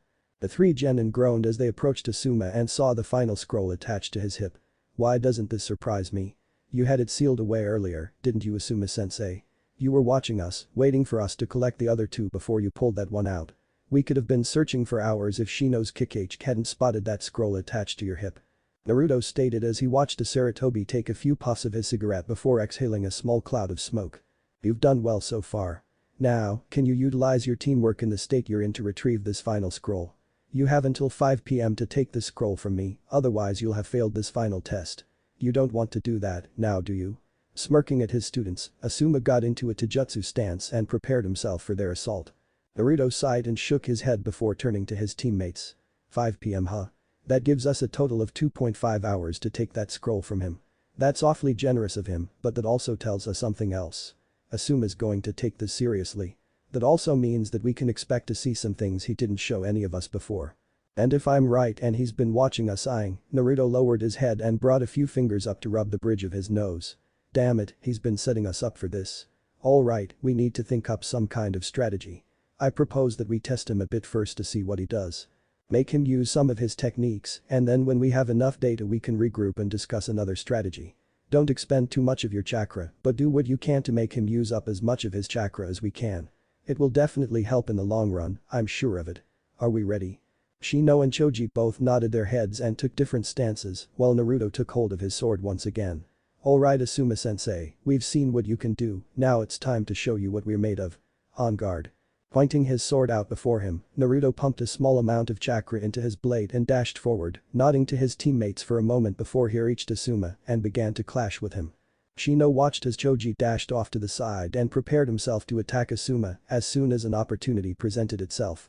Shino on the other hand sent a few of his bugs into the ground and ordered them to wait beneath the ground for a time. Meanwhile, he had some more of his bugs creep up behind Asuma and attempted to snatch the scroll from him while he was distracted with Naruto. Sadly, that plan was brought to an abrupt end as Team 10 Sensei easily caught onto what they were doing and used another wind jutsu to repel the bugs and Naruto. Cursing under his breath, Shino watched as Choji began his assault while Naruto quickly rebounded and tried to assist his friend with more of his kenjutsu. Asuma smirked and kicked Choji underneath the chin before flipping away and pulling out his Shakura TM. Asuma pumped some of his chakra into them again. However, instead of empowering them with wind nature chakra, this time they were covered with fire nature chakra. Blocking Naruto's initial strike, he quickly ducked under Naruto's kick, slashed clean through some more of Shino's bugs, then spun around and announced another attack. Kaiten. Hot air hurricane, fire release. Firefly hurricane. In an instant, a spiral tornado of fire sprung up around Asuma that sent Naruto spiraling backwards, with Choji's fist being burnt by his attack. At the same time, Asuma lashed out with his blades and dealt a series of cuts and gashes to Naruto's body. However, when Naruto landed, he quickly poofed into smoke. Cursing under his breath, Asuma quickly dispelled his jutsu and spun around, blocking another kenjutsu strike from Naruto before he was sent skidding along the ground by another of his Shoujukiha Sarasu attacks. Wincing as a few cuts appeared along both of his arms, Asuma slipped away his weapons and brought up his hands in an O shape around his mouth after performing a series of hand seals. Kaiten. Gakakyu no Jutsu, fire release. Great fireball technique. Naruto cursed and was about to raise his blade in a feeble attempt to block when Choji tackled him out of the way and Shino surrounded the both of them in an insect barrier. The three of them could feel the heat of the attack from where they were and immediately regrouped, all three of them panting and all three of them feeling anxious. They looked at each other and nodded. Okay, we've forced him to use up some of his chakra and we've learned he's capable of Kaiten, fire release, jutsu as well. That's good. Very good. Naruto sheathed his sword and glanced over his shoulder at their sensei as he simply stood there, watching them with one of his eyebrows raised. It was obvious that he was curious as to what they could be planning this time. Shino nodded his head at Naruto. It's obvious that our sensei is just full of surprises. I sent some of my insects to wait underground, all we need is an opportunity to present itself and I can snatch the scroll from him, hopefully without him noticing my Kakachu before it's too late for him. Choji, Naruto, I have an idea that just might work. Both of his teammates nodded and smirked. Okay Shino-san, tell us what's up. You've obviously planned out pretty far ahead and we're down to 1.5 hours. I think we're open for pretty much anything by now. Nodding his head, Shino decided to relay his plan to his teammates. Naruto, before I go on, how many shadow clones can you make? Naruto gripped his chin with one of his hands and stroked it softly for a moment. With my remaining chakra and stamina, I could probably make about 50. Why? Shino nodded and smiled at that. Good, that's very good. Now, if you pour about 1/4 of your chakra into your technique, do you think you could create at least 10 shadow clones? Again, Naruto nodded and smiled at him. You've obviously got something fun planned out. Tell me what's on your mind Shino buddy. Shino chuckled softly at that and nodded. You and Choji are going to go in for another assault. However, I want you to gradually create 10 shadow clones throughout the fight. Whenever you see an opportunity, send a shadow clone underground. Be sure to put enough chakra as you think necessary into your clones, okay Naruto? Receiving another nod, the bug user continued. As soon as you have created 10 shadow clones, I need you to relay some kind of signal to Choji. At that point Choji, you're going to do what you did earlier in your spar against Asuma-sensei. Use your Baiken no Jutsu, then attack with Nichiren Sensha. You don't need to actually hit him, just force him into the center of the field. At this point, I want your clones to surround him, but they need to dispel themselves right as they move in for a strike. Understand Naruto-san? Naruto nodded and found himself grinning at this point. I think I see where this is going. Go on Shino-kun, I'm anxious to see if I'm right. This sounds fun. Shino nodded again and reached out, patting his friends on their shoulders. At that point, if my suspicions are correct, he'll be dazed for just long enough for the three of us to all attack at once. Use whatever techniques you two can think of to keep him off guard. While the smokescreen is still active and you two are attacking him with everything you have, my Kakachu will snatch the scroll off of his person and carry it underground right back to me. I'll shout out when I've got it. Understand? When both of his teammates nodded with grins on their faces, the three of them turned to their sensei and smirked at him. I apologize Asuma-sensei, but you're about to lose this game Shino stated in a matter-of-fact tone. Asuma grinned at that. Ah, is that so Shino-kun? Okay, then feel free to come at me with everything the three of you have. You've obviously come up with some kind of plan and you're confident that it will work, but I can tell you this. Whatever you've just come up with, it won't be enough to get the scroll away from me. Smirking at them, he watched as both Choji and Naruto moved in to attack him yet again. Come on Team 10, show me what you've got. I want the three of you to pass my test. I know you can do it. Naruto nodded at Choji and they quickly split up, moving to two different sides. The blonde quickly moved in, throwing a variety of punches and kicks, and each time Asuma would deflect him and force Naruto to flip away. The young Uzumaki Namikaze would quickly create a shadow clone with a decent amount of chakra pumped into it and hid it just under the surface of the ground to hide away until it was time for it to make its appearance. While he was doing this, Choji was doing an excellent job of keeping their sensei's attention off of him, so Asuma wouldn't suspect anything strange was going on. Shino was observing everything cautiously, occasionally sending in some of his bugs to attack, but only to keep Asuma from becoming too curious about their plan. After all, the success of this plan lay in the ability to keep him preoccupied with trying to defend himself and keeping him focused solely on defending himself. Whenever Asuma looked as if he was about to eliminate some of his bugs, he would quickly withdraw them and have them instead focus on protecting his allies or helping them back to their feet whenever they were knocked down. As Choji moved in for another attack, he caught the briefest of glimpses of Naruto nodding ever so slightly at him. Without doing anything to give away that they were about to enact their plan, Choji threw a few more punches and kicks until Asuma picked him up and flung him over his shoulder to land beside Naruto once more. Flashing through a couple of hand seals, Choji shouted out once more. Baiken no Jutsu. Nichiren Sensha. Expanding his body into a bowl once more and immediately sucking in his protruding body parts, Choji began to chase Asuma around the field, gradually forcing him towards the center. As soon as Naruto saw that their sensei was close enough and was preparing to use that wind wall jutsu of his to defend himself once more, the blonde Uzumaki Namikaze gave a signal for his shadow clones to do their part. Asuma's eyes widened as the shadow clones appeared from virtually out of nowhere around him in a circle. As he quickly prepared to destroy them, his eyes widened further when they each poofed out on their own, enveloping him in smoke.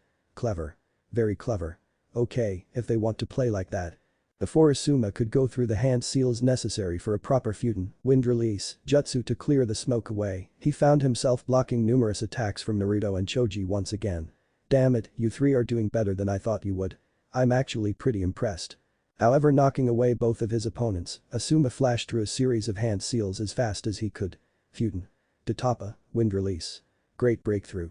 As soon as the smoke was cleared, Asuma glanced around and quickly found himself dodging a strike from Choji and a Rasengan from Naruto. Flipping away, he quickly reached down to pull out his blades again when he noticed Shino out of the corner of his eye. Blinking a few times, the Jonin sensei reached down and patted the area where the scroll was supposed to be strapped to. Eyes widening, he looked down and realized that they had actually managed to take it from him at some point during the fight. Realizing he had lost the match, Asuma began to laugh merrily. The three genin joined together once again and smirked at their Jonin sensei. When Asuma finally calmed down, he walked over to them and hugged the three of them tight against him. You three are truly incredible. Very very well done. Now, would you mind telling me how you pulled that off? I'm honestly very curious to know. I never even felt the scroll leaving me. With that, the three nodded their heads and began to regale their plan to him. When they had finished revealing the plan they had come up with, Asuma barked out laughing again and nodded his head. You three are truly incredible. Excellent teamwork. First, I would like to congratulate all three of you on passing the survival test. Before I say anything more, I want you three to take a look at those scrolls. Curious, the three genin each looked at the scrolls. What they saw caused their eyes to widen. They have our names on them. One for each of us. Asuma nodded at this and pointed at each of them in turn. As I said before, I took the liberty of studying up on each of you. I want you three to study these scrolls whenever you can and practice the jutsu and chakra exercises listed in them whenever you find the time. I'm certain that they will benefit the three of you greatly. Now, to close things off, I would officially like to declare us Team 10. We will begin taking missions tomorrow. I would like us to focus on D-rank missions for now, although they may seem awfully boring for the most part. The reason I would like to focus on those missions to start off with is so that we can primarily focus on training until I feel we're ready for some tougher missions. If I had to guess, I'd say that in about 2 weeks we'll be ready to take on our first C-rank mission. The three of you are truly amazing. I can't wait to brag about you three to the others. Pops is going to be damn proud. Now, would any of you like me to treat you to dinner before you head on home to do whatever you want for the rest of the night? Choji and Shino nodded their heads, but Naruto shook his head in a negative fashion. You three go on ahead. I'm going to meet up with Ka-san in a bit. Naruko's back today as well, and I'd like to see her before we start things off tomorrow. Besides, Ka-san and I have plans. I'll see you three tomorrow. That was really fun, sensei. Take care. And with that, Naruto was off on his way back home after a rather eventful day. It's time for me to find a brand new sword. I can't wait. Not long after he disappeared, the other three left the training ground as well to go and get some dinner as an official team. Chapter 3 Naruto's New Swords and the Mission to Wave. When the small young man arrived at home, he rapped his knuckles on the door a few times until his Ka-san opened the door with a smile on her face. Hey Ka-san. Are you ready to go check out the weapons store? Kushina giggled sweetly and nodded her head. Of course Musuko. Do you want to get changed first? When her Musuko shook his head and simply grinned at her, the lovely retarded mother simply giggled cutely and nodded her head. I understand. Excited about your new sword, aren't you? Once more he nodded. Alright, we'll get go. Ka-san, is Itato home yet? I want to go get ramen together like you promised we would. The voice of Naruto's sister, Naruko, carried throughout the house. Chuckling to themselves, both Kushina and Naruto Uzumaki Namikaze waved at the young lass as her eyes grew wide at the sight of her brother. Young Naruto soon found himself tackled to the ground and wrapped in the vice-like grip of his sister. I've been waiting for hours. What took you so long? Why do you look so beat up? What the hell happened to you, Naruto-kun? Naruto found himself sweat dropping at his sister's behavior. After a moment, he gently wrapped his arms around her and hugged her close to him, her gradually developing breasts gently being crushed against his chest. Wani-chan, it's okay. Choji, Shino and I passed Asuma-sensei's survival test. It was really tough, but he says we did really great. It was a really long test and, like I said, it was really hard. We're officially Team 10 now and we'll begin training and taking missions tomorrow. Ka-san and I were going to go check out the weapon shop when I got home, but right after we can go get ramen. Right, Ka-san? Naruto looked towards his Ka-san and hoped she would back him up on this. Kushina found herself laughing at the situation.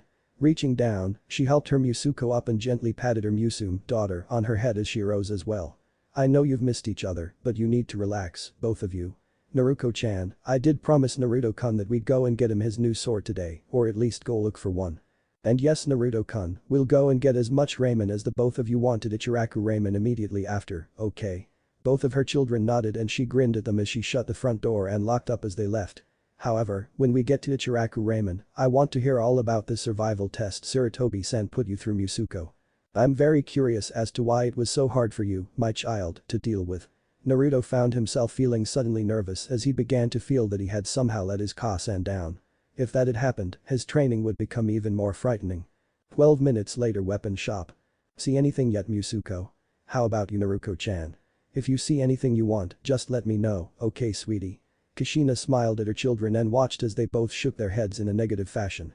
We're still looking Ka-san Ka-chan. The Uzumaki woman nodded her head in understanding and simply walked alongside her children, watching the both of them closely. After some time, Naruto actually found something that she actually seemed to like. A pair of small curved daggers that seemed to radiate some kind of strange energy to her. Upon first glance they didn't really appear very special, but as soon as she took them into her hands, she felt almost as if they just belonged with her. Twirling them around a few times, she began to understand why they were radiating such energy before. These two daggers were made of a special metal that worked with chakra, making it much easier to mold chakra through the weapon than with most other types, but it was also just a tad heavier than other metals. Deciding to test the daggers for a moment, the young Redeed pumped a small amount of water nature chakra into the daggers and watched as they were instantly coated with the chakra.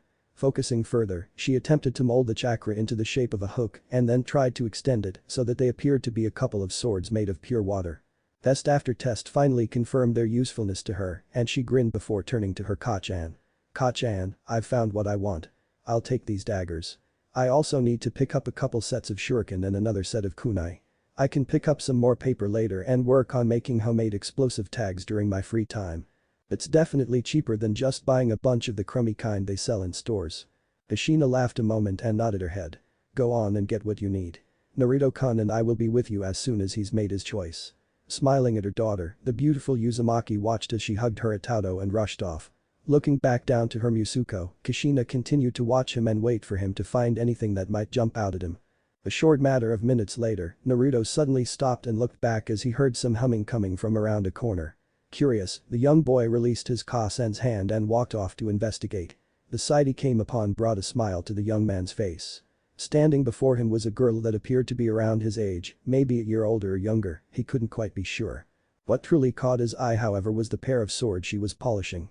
They appeared to be 10, but they seemed to be just a bit longer than the average kind. Stepping closer, he accidentally stepped on a creaky floorboard and the girl quickly spun her head around, her own katana at the ready. When she saw Naruto, the girl quickly sheathed her blade and let out a sigh.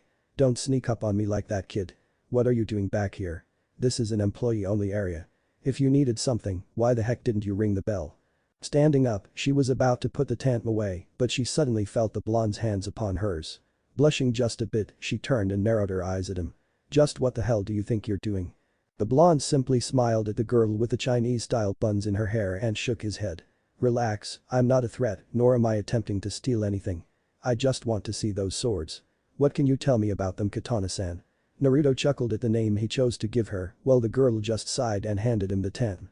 As the boy examined the blades, the girl frowned at him and folded her arms across her chest. First of all, my name is Tenten. Second, those blades probably aren't for you unless now that she was looking him over better, she spotted the sheaths strapped to his back and his waistband and found herself blinking occasionally as she prepared to pull her foot out of her mouth. It was also at this point that she finally noticed the hit I-8 resting comfortably on his forehead. Oh. Naruto looked into her eyes and cocked his head to the side. What?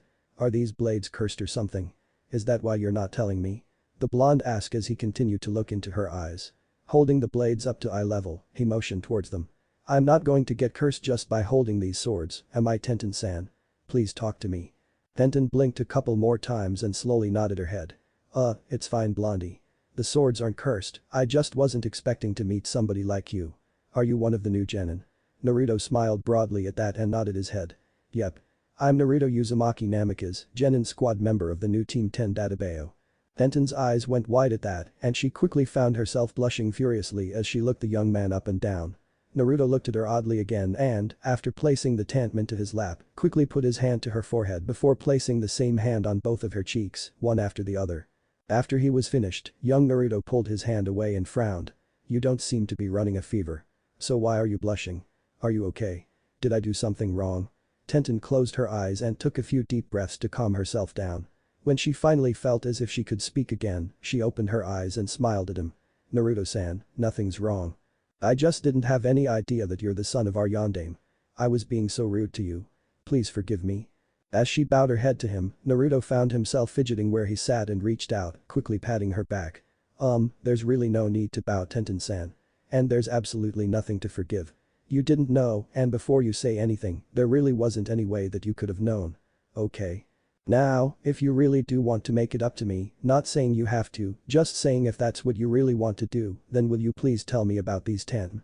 I'm looking for a new sword or two, and these just seem perfect. I'd like to learn more about them before I make my final decision. Tenten grinned and nodded her head. Of course, Naruto-san. These tantrum are actually of a unique design. The blades are heavier and a little longer than your average tantrum, as I'm sure you can tell already. My father was actually the one to design them. He actually told me that he designed these for somebody special that he felt was going to come in today. It's some kind of weird gift of his. I actually hoped that I'd be the one to use them, but I guess if the swords were calling you, then you can have them, Naruto-san. What else? Tapping her left index finger against her chin, Naruto found himself simply grinning at her, much to her embarrassment. Tenten did her best to ignore the stares of her fellow weapons fanatic, even if he was only truly interested in swords at the moment, as she tried to recall everything her father had told her about these swords. Toussaint calls these Tantmakuryano aim, demonized rain. It's a dark name, sure, but he said it would probably make sense to the one who uses them. Shrugging her shoulders, the lovely young lass reached over and gently brushed her fingers along the blade of one of the 10. Apparently if the right person pumps enough chakra into them, they'll glow red and gain mysterious powers. TCH, I think he just got drunk again when he was making these things. I've tried pumping a bit of my chakra into them before and they just glowed blue. Who knows though? If you're this right person, then Toussaint might actually be right and they might be pretty special. He did use a strange metal though that I've never seen before, Suoya. What do you think? The blonde boy brought the swords back to eye level and looked them over for a moment longer. Akuryano aim. Can I ask you something, Tenten-san? When she nodded her head and flashed him a rather beautiful smile, Naruto grinned back at her for a brief moment before he quickly turned serious. That metal you mentioned, how did your Toussaint acquire it? You know, that's a good question. It was last week actually. A gray-haired woman, she was really beautiful now that I think about it. Noticing the quirked eyebrow on her new friend, Tenten quickly chuckled nervously and shrugged it off. Anyways, she had all kinds of things, but only gave Toussaint that strange metal. She never gave us her name, and she only talked with Toussaint. I don't know the full conversation they had, but I guess she's actually why Toussaint was expecting you, Naruto-san. Naruto smirked and nodded his head. That would make sense, I suppose. You see this sword strapped to my waistband here? She nodded slowly, wondering what he was going to say. Ka-san's friend gave this to her to give to me. I don't know Ka-san's friend's name yet, but after your story, I'm sure she's probably the one who came by and gave your Toussaint that medal. She probably knew I'd be coming in today. She's been watching me apparently and I don't even know who she is. It's weird. The weapons mistress of Konoha shook her head. That is weird, but I'm not surprised that people would be watching you, Naruto-san. You're very well known in the village. You are the yondaime's son after all, and some people have actually talked about how hard you train. I was actually hoping that I'd get the chance to meet you as well someday. I had heard you were studying Kenjutsu, but I never truly expected to meet you like this. When Naruto smiled at her and nodded his head, the young woman smiled back. I graduated from the academy last year, Naruto-san. I'm on Team 9 with somebody who's really stuck up and 2 people who are absolutely insane. Those 3 can really give a person a serious headache sometimes, but we're a good team. You said you were on Team 10 earlier. Who else is on your team? Naruto grinned and stood up, holding out a hand for her to take. Take it she did, and the young blonde man helped her up as they began walking towards the front of the store together so he could purchase the swords and Maruko's things and be on their way. My teammates are Choji Akimichi and Shino Aburam. Weird team, I know. Our sensei is actually Asuma Sarutobi, Jiji-sama's son. We just had our survival test today and, as you probably know already, we passed. Wasn't easy though, I can tell you that. As they laughed together and talked some more, Naruko was tapping her foot, waiting impatiently for her Itato to appear again. Kushina hadn't any idea where her little one had run off to and was actually quite worried for him. When Naruto came around the corner with a girl, both of them were shocked to say the least. Naruko turned red and began to yell at him. "You ran off to flirt with another girl, Naruto-kun. What the hell is wrong with you?" Both Naruto and Tenten froze in their tracks and looked at each other. Naruto soon turned back to his sister and waved his hands defensively. "Oh One-san, it's not what you think. She helped me find these swords. I've been talking with her about these swords, her two-san, her team, my team, just stuff. We weren't flirting, I swear." Tenten nodded slowly, but Naruko turned around and huffed, clearly not buying what they were saying. "Your sister seems jealous. What's going on?" Naruto sighed and lowered his head, beginning to sulk a bit. "I really don't know. She's always been really protective of me, and ever since I began spending more time with my girlfriends, she's been acting stranger and stranger whenever she sees me with them. In fact, if I spend time with any girl she gets like this. I just don't understand it at all." Tenten frowned and agreed that it was quite odd, but she couldn't really say anything on it. Shrugging her shoulders, she gently patted her new friend on his shoulders and smiled. "Don't worry too much about it, Naruto-kun. I'd talk more, but I still have work left to do. See you later." Giving her newfound friend a quick hug, adding to Naruko's fury and Kushina's amusement, Tenten rushed off to continue her part-time job at her two-cent store. The young blonde sighed heavily and walked over, placing his new tantem on the counter with his sister's things. "Ka-san, I hope it's okay, but I actually chose two swords. Tenten-chan said they're called Akuyano Aim, and I'm pretty sure your friend supplied the metal her two-san used to make them." Kushina nodded and was about to speak when she saw her red-headed daughter grab Naruto and drag him outside. Looking to the tall man behind the counter, Kushina shrugged and simply decided to pay for everything, while she prayed to Kami that Naruko wouldn't kill her dear son. Outside. "Naruko-chan, what did I do wrong this time? Why are you always so upset with me whenever I talk with a girl?" Naruto shouted, demanding to know what the hell was wrong with his One-san. As much as he loved her, Naruko had been driving him a bit crazy for a good while now, and he didn't like being upset with her. After all, the lovely red-head was his sister. After taking some time to calm herself, Naruko looked into his eyes and reached up to play with his whiskers a bit. Of course, this action only further confused him and caused the young man to start laughing. "I see this still tickles. Good." After a time, she stopped tickling him and smirked. "I still like doing that. Not only does it make you laugh, but they look so cute on you, Itato." Naruto nodded slowly and just looked at her in silence for a good while. As she looked down at her feet, the young man pulled her into another hug and kissed the top of her head. "I don't know what's wrong with you, Naruko-chan, but I love you. I hope you know that. You're my sister, my family. If you're afraid of something or scared for me or anything at all, I really hope you would tell me." Pulling back, Naruto looked into her eyes and noticed the tears. "Why are you crying, One-san?" As he went to wipe the tears, Naruko quickly grabbed his hands and smiled at him. It's nothing. I'm just being silly." Naruto frowned at her and gave her the sternest expression he could. "You're crying, Naruko One-san. There's got to be something wrong if you're crying like that. Now tell me." Breathing in deeply, the red-head sighed and nodded her head as she continued to hold her Itato's hands. "I feel like I'm losing you, Naruto-kun." At this, Naruto raised his gaze from her hands to her eyes and stared at her in shock. What does that mean, Naruko-chan?" By this time, Kushina had already stepped out of the store with everything now resting in sealing scrolls in her pouches. She had been spying on them for a few brief moments and was currently giggling inwardly, being as silent as she could be, so she wouldn't disturb anything juicy she could potentially tease them with later.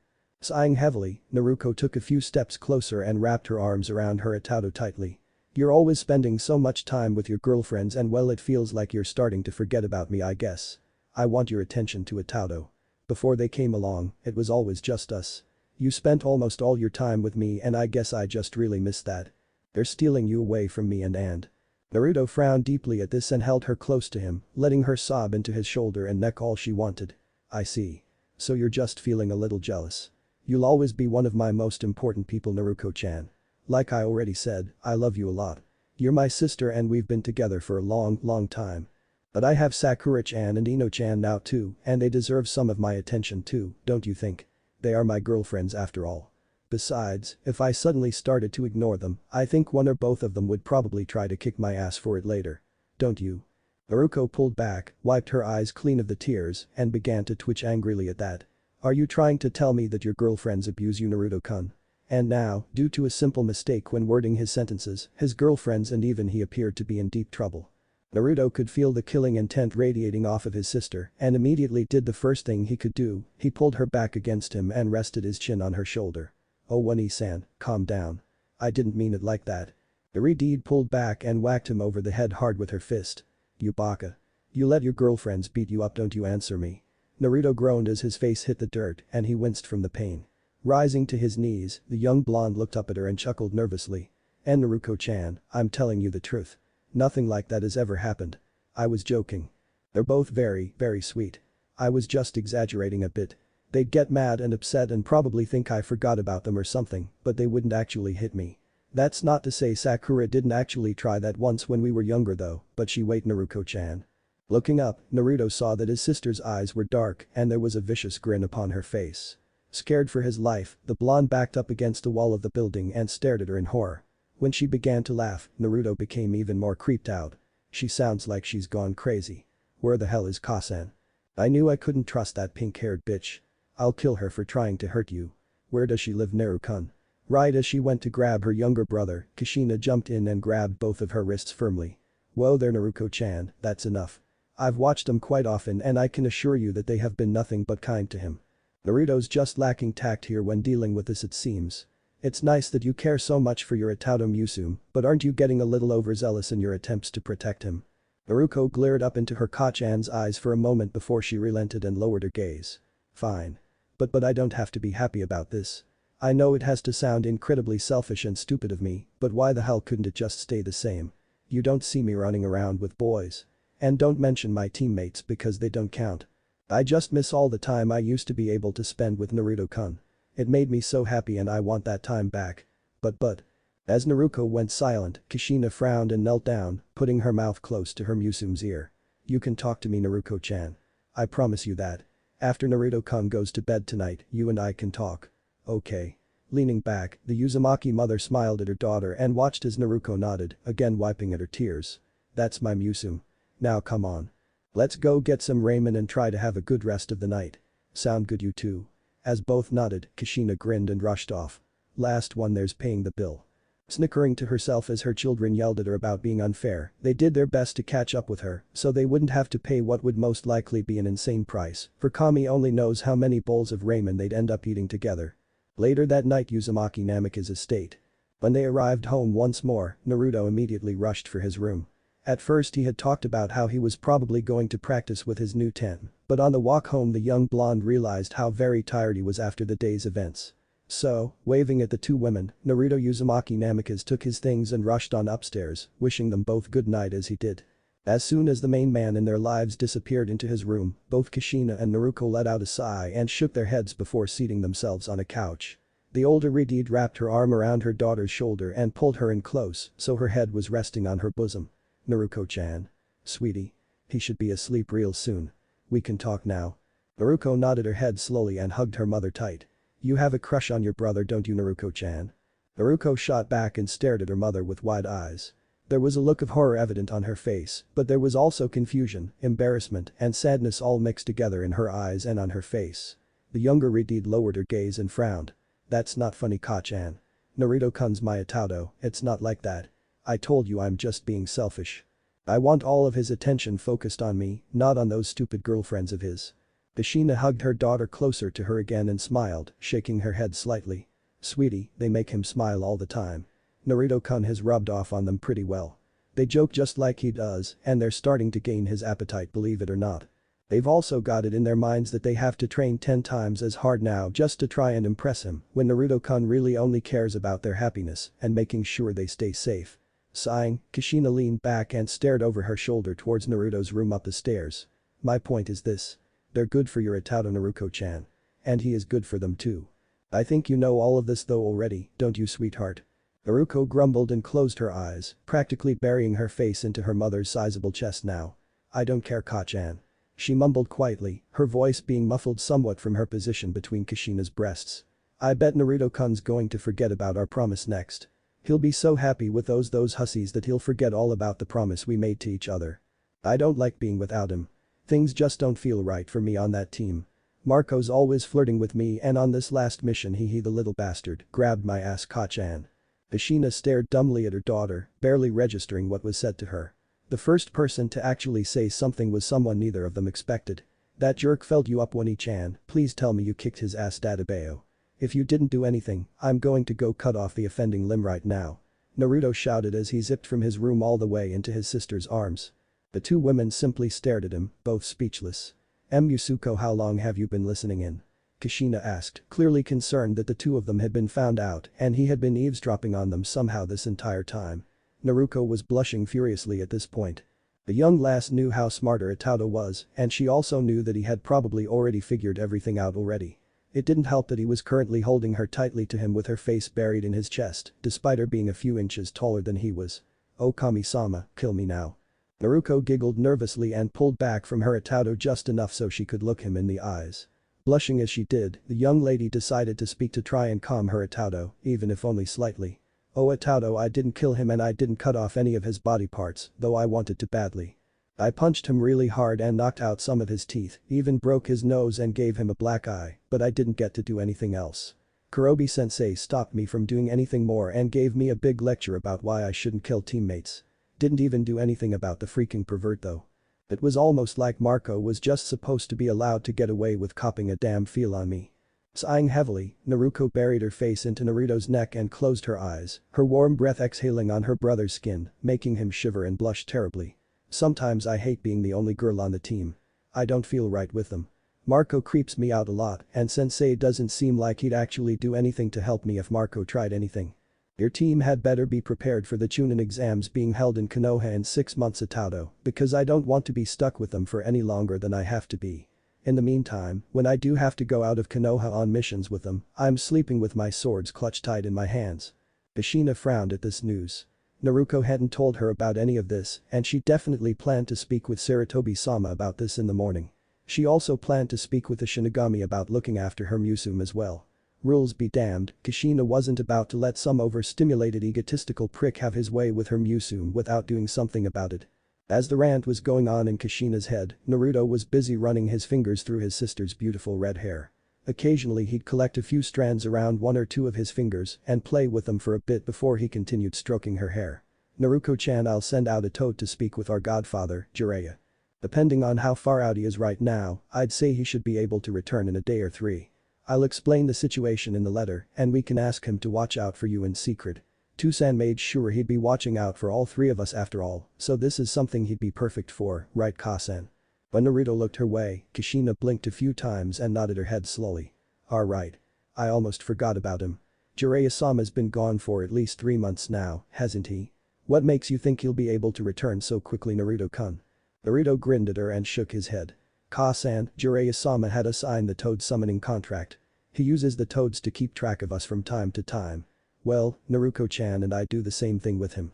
We can just summon a toad and have it deliver Jiraiya-sama a message and he'll receive it moments later. It doesn't really take much for us to keep in touch. As for how I judge the time at which he could return while scratching at the tip of his nose, the young man chuckled nervously. The last time I sent him a letter was about 3 days ago and he found a town somewhere in northeastern Fire Country that had some really nice hot springs. Said he had already been able to perform some exceptional research there and had been for a couple of days already. If he's still there, he can be back within 2 days. If he's left the town already, it could be anywhere from 1 to 3 days, depending on whether he's moved closer to Konohagakure or further from us. But I have a feeling that our godfather's most likely still conducting that research of his. Ashina nodded with her eyes closed. She could only imagine the kind of research her old friend was doing at the moment with those poor unknowing ladies. Children. Opening her eyelids slightly, the Redeed looked into the eyes of both of her children and grinned darkly. When your godfather gets back, I want you to say your goodbyes. When he gets back, I'm going to kill him. The brother and sister nodded slowly and took a few steps back from their darling Ka-san Ka-chan. While Kushina worked out her plan to murder Jiraiya in her head, Naruto turned to Naruto and smiled at him as she hugged him tight. I love you Itado. I still want to become Chunin together and if it means I have to put up with Marco and that stupid sexist sensei of mine, I'll tough it out for us, okay? And by the way, thank you. For listening to me and offering to help me like that. You're the best Itado a girl could ask for. Kissing his cheek, Naruto clung to Naruto tighter and smiled brightly at him as she began to nuzzle his whiskered cheek. Naruto found himself blushing again as he just hugged his One-chan close. You're welcome, Naruto-chan. I'd do anything for you, you know that. And just so you know, I never forgot that promise. It's on my mind a lot. I'd do absolutely anything to make you happy, and you already know that I never go back on my promises. What kind of ninja would I be if I broke my ninja way, huh? You do remember what my nindo is, right, Naruto-chan? His sister giggled cutely and nodded, currently feeling sort of entranced by his deep blue eyes. I'm not gonna run away, and I absolutely never go back on my word, right, Naruto-kun? When he nodded, Naruto did something that caught everyone in the room completely off guard. She kissed Naruto on the lips. This wasn't just a quick peck, this was a long smooch where she just wanted to pour her feelings out to him however she could. When the deed finally broke the kiss, she stepped back and smiled sweetly at Naruto. At least until her mind registered what she had just done, and her eyes went wide as saucers before she proceeded to faint where she stood. Kushina found herself grinning widely as she watched the scene unfolding before her. Naruto fainting was hilarious to her, but more than that was Naruto's reaction. Her little boy's eyes were enormous right now, and his mouth kept twitching. It appeared as if he was trying to find the right words to speak, but his poor brain had simply chosen that moment to shut down on him. Instead, the poor young blonde was only making brief sounds that didn't make sense, no matter who heard them or how many times they were heard. Oh my poor sweet little Musuko.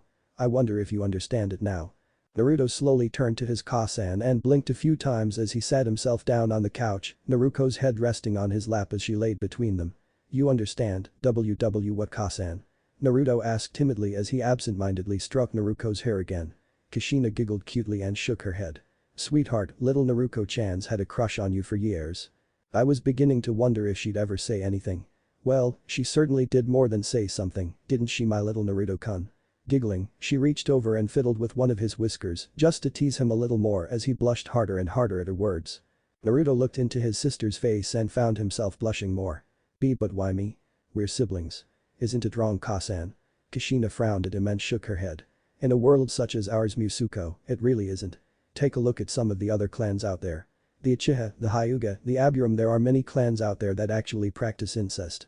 Some of it's done to keep things pure, so to speak, but oftentimes it just kind of happens. You can't control how you feel for somebody else, even if that person happens to be a family member you turn out to feel close to. Tapping her fingers against her chin, Kushina thought of something else to help get her point about incest being okay in their world across. Naruto-kun, if you're still a little worried, think about it like this, okay? Sometimes when a clan is dying out, like the Uzumaki clan for instance, there are a few options that will come into play. One is something that tends to rub a lot of people the wrong way. It's known as the Kra Clan Restoration Act. I'll explain more about that later. Another solution that sometimes is able to present itself is to seek mates within the clan itself among the surviving members. Suo, in this case, as you are the only remaining male member of the Uzumaki clan, Naruto-chan, and you would be permitted to mate regardless of what some might think. So Musuko, do you understand now? If you want to be with Naruto-chan, it's fine and nobody can stop you. I certainly want. Smiling down at her son, Kushina was actually feeling somewhat nervous on the inside.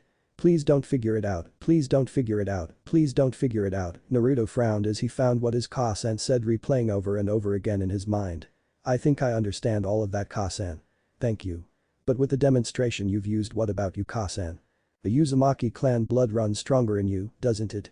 You married somebody outside the clan, and we were born from the heir seed of that man, the Yondaime of Konoha, but your parents weren't they both full-blooded Uzumaki, or? Kushina sighed and slapped her palm to her face. Damn you, Musuko, and your obsession with thinking about things. Musuko, as wrong as it may sound, you're on the right track. Seeing as how you are the only male Uzumaki clan member left and what you said holds true, it would actually be encouraged for us to have relations as well. But don't go flying off the handle, Musuko, it's not actually going to happen. Okay. Seeing him nod, Kushina smiled sweetly at him and nodded her head in kind. Besides, if that's likely to happen to anyone, it'd be your friend Sasuke Uchiha and his Kasan, Mikoto Uchiha, that got forced into doing something like that. It won't be you and me, Musuko. Both of them pictured that and immediately regretted doing so. Kasan. Let's hope Mikoto-chan's never forced to do something like that with Sasuke team. Never ever ever. Not only is it wrong, but he's just so wrong for her. Sasuke's mean, rude, disrespectful, and he tends to ignore what she says half the time. Meanwhile, Mikoto-chan's sweet, gentle, kind, funny, the list just goes on. She deserves far better than Sasuke team. And besides that, he's her Musuko. That's just disgusting to even think about, Kasan. Kushina nodded again. Agreed. That is a coupling that just would not work no matter how you looked at it. But, more importantly, since when did you start calling my best friend Makoto-chan, Naruto-kun? Irideed felt she had found something else to tease her little Musuko about, but he quickly turned redder and rushed off, leaving her alone on the couch with Naruto while he hid away in his room. Kasen, 550, Naruto-kun 3. I've still got it. Giggling evilly to herself, the loving mother reached down and began gently stroking her daughter's hair. I'm happy for you, Naruto-chan. Things are finally going to start looking up for you from now on, I'm sure of it. 2 weeks later, Team 10's training ground. As Naruto stepped onto the training ground for what he assumed would be just another day of training and boring D-rank missions, his mind was wandering to all the different events of the past 2 weeks. One of the major happenings is the fact that he actually went on a date with Naruto, and he still couldn't quite wrap his head around the whole thing. Breathing out a heavy sigh, Naruto sat between his teammates and closed his eyes as he placed his head in his hands. I can't believe I did that. What the hell am I going to tell Sakura-chan and Ino-chan? What the hell am I going to tell anybody? Choji and Shino both looked at their friend, curious to know what he was muttering about. After a moment, Choji reached a hand over and gently shook the blonde Uzumaki Namikaze. Naruto. Calm down. What the heck's going on? Naruto sighed and looked into the eyes of both of his friends. Realizing he had been speaking his thoughts aloud instead of keeping everything silent, the young blonde realized he had let too much slip already. Groaning, he leaned his head back on the tree and stared upwards at the sky. I found out a couple of weeks ago after getting my new tent that Naruto-chan likes me. And yes, I mean in that way. It was pretty obvious when she kissed me. Seeing his friend's eyes widen, Naruto chuckled nervously and rubbed the back of his neck. Why yeah. Kasan and I had a long talk about it and things actually aren't all that bad. What she said makes a lot of sense and Naruto-chan and I have always gotten along really well. I just never expected her to like me like that. Know what I mean? Toji chuckled softly and nodded his head while Shino merely squeezed Naruto's shoulder softly. If it helps to alleviate your fears, Naruto-san, I do not judge you if you have chosen to have relations with your sister. As for your current girlfriends, perhaps we could try and come up with an explanation of sorts for them. Choji nodded in agreement and both looked to Naruto to see what he would say. Sighing, Naruto nodded his head. Apparently, as the last male of the Uzumaki clan, it's actually not an uncommon experience for one of the women of my family to embed me as a first step of sorts towards rebuilding our clan. I think my best course of action would be to just tell Sakura-chan and Ino-chan outright what's going on. Naruto-chan likes me a lot, we've kissed a couple of times, and per Ka-san's insistence, Naruto-chan and I went on a date last week and it was actually really, well, nice. Naruto shrugged his shoulders and looked over towards the entrance of the training grounds where their sensei was currently standing. I'm going to talk with the two of them as soon as I can. They deserve to know what's going on. It still feels a little weird to me, but it doesn't feel wrong. The thing that bugs me is that I haven't told them yet. I really just hope they'll understand. Toji and Shino both looked over to their sensei and nodded at each other. Alright, Naruto. Whatever you decide to do, just know that you have our support. Rising, all three genin approached their Jonin sensei and smiled. Hello, Asuma sensei. You didn't come to greet us, so I assume you have a mission lined up for us? Naruto asked, genuinely curious about what they would be doing today. Sarutobi looked down at his students and sighed. Looking into Naruto's eyes, the young smoker ruffled his own hair a moment before nodding and speaking. Yeah, Pops is giving us a C-rank mission today. He'll give us the details when we visit him in his office. Looking his genin team over once again, Asuma nodded and smiled. I believe you're all ready to try some harder missions, so let's make our first true mission a success. Let's go. Grinning at his team, the Jonin started off towards the Hokage Tower so they could speak with his old man. As they ran along, Asuma occasionally glanced back at Naruto and did his best to hide his frown. Flashback 3 days ago, Team 10's training ground. While watching his genin spar with each other, Asuma kept watching over his shoulder. Every now and then he swore he could see someone weaving around in the trees. After some time of this, he decided to check it out. The idea of being spied on did not sit well with Asuma Sarutobi and he needed to make sure that he and his genin were safe. So, leaving a Haibunshin, Ash clone, behind to monitor his genin and help guide them, Asuma disappeared to track the spy. A few brief moments later, Asuma was standing on a tree branch looking around for any sign of the spy. TCH, I just missed him. Who the hell's been watching us? The Jonin soon stiffened as he felt a presence behind him and heard a soft female voice. Don't you mean her, Asuma-san? Turning around slowly, his chakra blades at the ready, Asuma was greeted with a rather lovely vision. There, standing before him was a woman with radiant silver hair that reached down to her feet and covered the right half of her face, leaving only her left eye visible. As he stared into that eye, an eye the dark color of sapphire, he found himself wondering just who this woman was that she could so easily sneak up on him. Relax, I am not here to bring harm to you, Asuma-san. If I wanted you dead, I would never have even allowed you to sense me. Asuma chose that moment to interrupt her as he slipped away his blades. Fine, fine. What the hell are you doing here, lady? Why are you spying on my team? The Shinigami sighed and shook her head. Not you or your team, just one of your young genin. This caused Asuma to raise an eyebrow as he took out a cigarette and lit it. I'm keeping an eye on Naruto-kun. The Sarutobi groaned and shook his head. And why does this news not surprise me? The Shinigami giggled softly and Asuma found her laughter to be incredibly cute. Shaking the thought from his head, he narrowed his eyes at the woman. Go on, I assume you're going to let me know why the hell you've been spying on my student. The Shinigami nodded softly and smiled. First, let me apologize for disrupting your training session with your team. Second, I feel that because you are training little Naruto-kun that you deserve to know of my presence. Only one other knows I've been keeping an eye on the little one, and that is the boy's mother. Asuma again raised an eyebrow as he took a puff of his cigarette and motioned for her to continue. I have chosen to watch young Naruto-kun and keep him safe. I will follow this team on any missions outside of the village and I will continue to watch these training sessions of yours. Should I feel that his life is in any danger, I will intervene and protect him. I have taken a special interest in little Naruto-kun from the time that he was born. It is by my hand that his dear mother, Kushina Uzumaki, is still among the living. Asuma raised his hand and interrupted her. Wait. I heard Kushina was in a pretty crappy state the night of the Kyuubi attack, but how could you have anything to do with her survival? Were you the silver-haired woman? Held up her hand and giggled softly as she shook her head. No, Asuma-san, I was not one of the medic nin from that night. Nor did I have anything to do with the Kyuubi attack or anything else that night. I simply made a deal of sorts with dear Kushina-chan. The Sarutobi could feel a mighty headache coming on, but rather than rub the bridge of his nose or take another puff of his cigarette, he decided to speak again and seat himself upon the branch. What kind of deal are we talking about, miss? The Shinigami took a few steps closer and grinned down at him.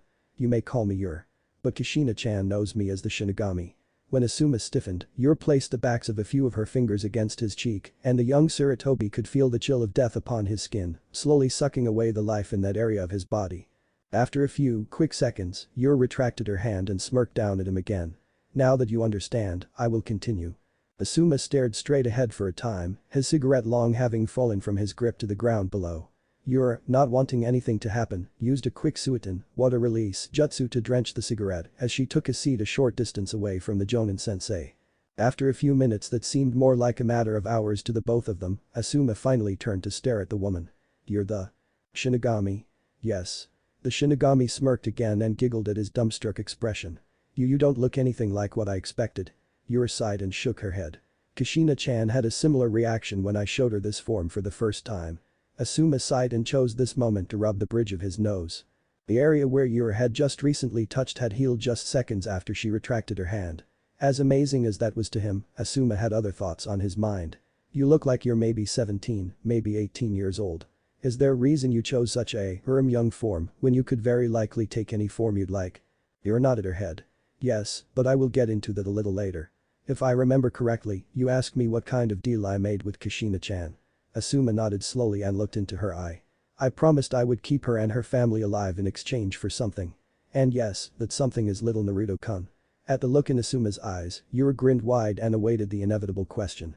Asuma glanced back towards where his three genin were training and frowned before looking back at the Shinigami. What could you possibly want with Naruto-kun? Ur grinned wider and began to laugh a soft, chilling laughter. I am going to make him my apprentice. Well, something of the sort anyway. You don't need to know anything more than that. Just train him well and take good care of him. When the time comes, I will take him under my wing. For now, I am content to simply watch over him. Now, before I go, I expect you to agree to a few things, Asuma-san. The smirk on the woman's face sent shivers down Asuma Sarutobi's spine. As much as he knew he was going to regret it, he began to listen to her demands. Then flashback. Asuma looked forward again and shook his head to try and clear his mind of those thoughts. That woman had threatened him with her Shai no Jijutsu. Shai no Taki, death arts. Touch of death, should he let anything slip, and just remembering when she laid her fingers on his skin, made his body go cold. So far, the Jonin had kept his word and hadn't told Naruto a thing about Ur. Nor had he gone to Kushina with his knowledge of her friend as desperately as Asuma wanted to know why in the hell Kushina would agree to let the Shinigami figuratively have her son. The Jonin knew better than to go against the wishes of the goddess of death, a being that could kill him with a simple touch. Sighing again, he picked up the pace, knowing full well his team could keep up with him. She's going to be watching us this entire time.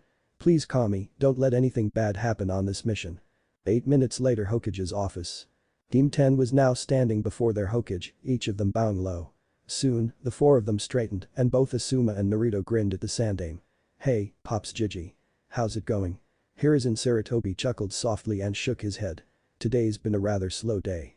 So much blasted paperwork and nothing to really show for any of it just yet. The more I deal with, the larger the pile becomes. It's rather frustrating. Everyone in the room immediately nodded their heads in agreement. Regardless, that is not why you are here. Asuma, you specifically requested a C-ranked mission for your team when you visited me earlier. I looked through the missions available, and I have found one that I think is perfect for your team.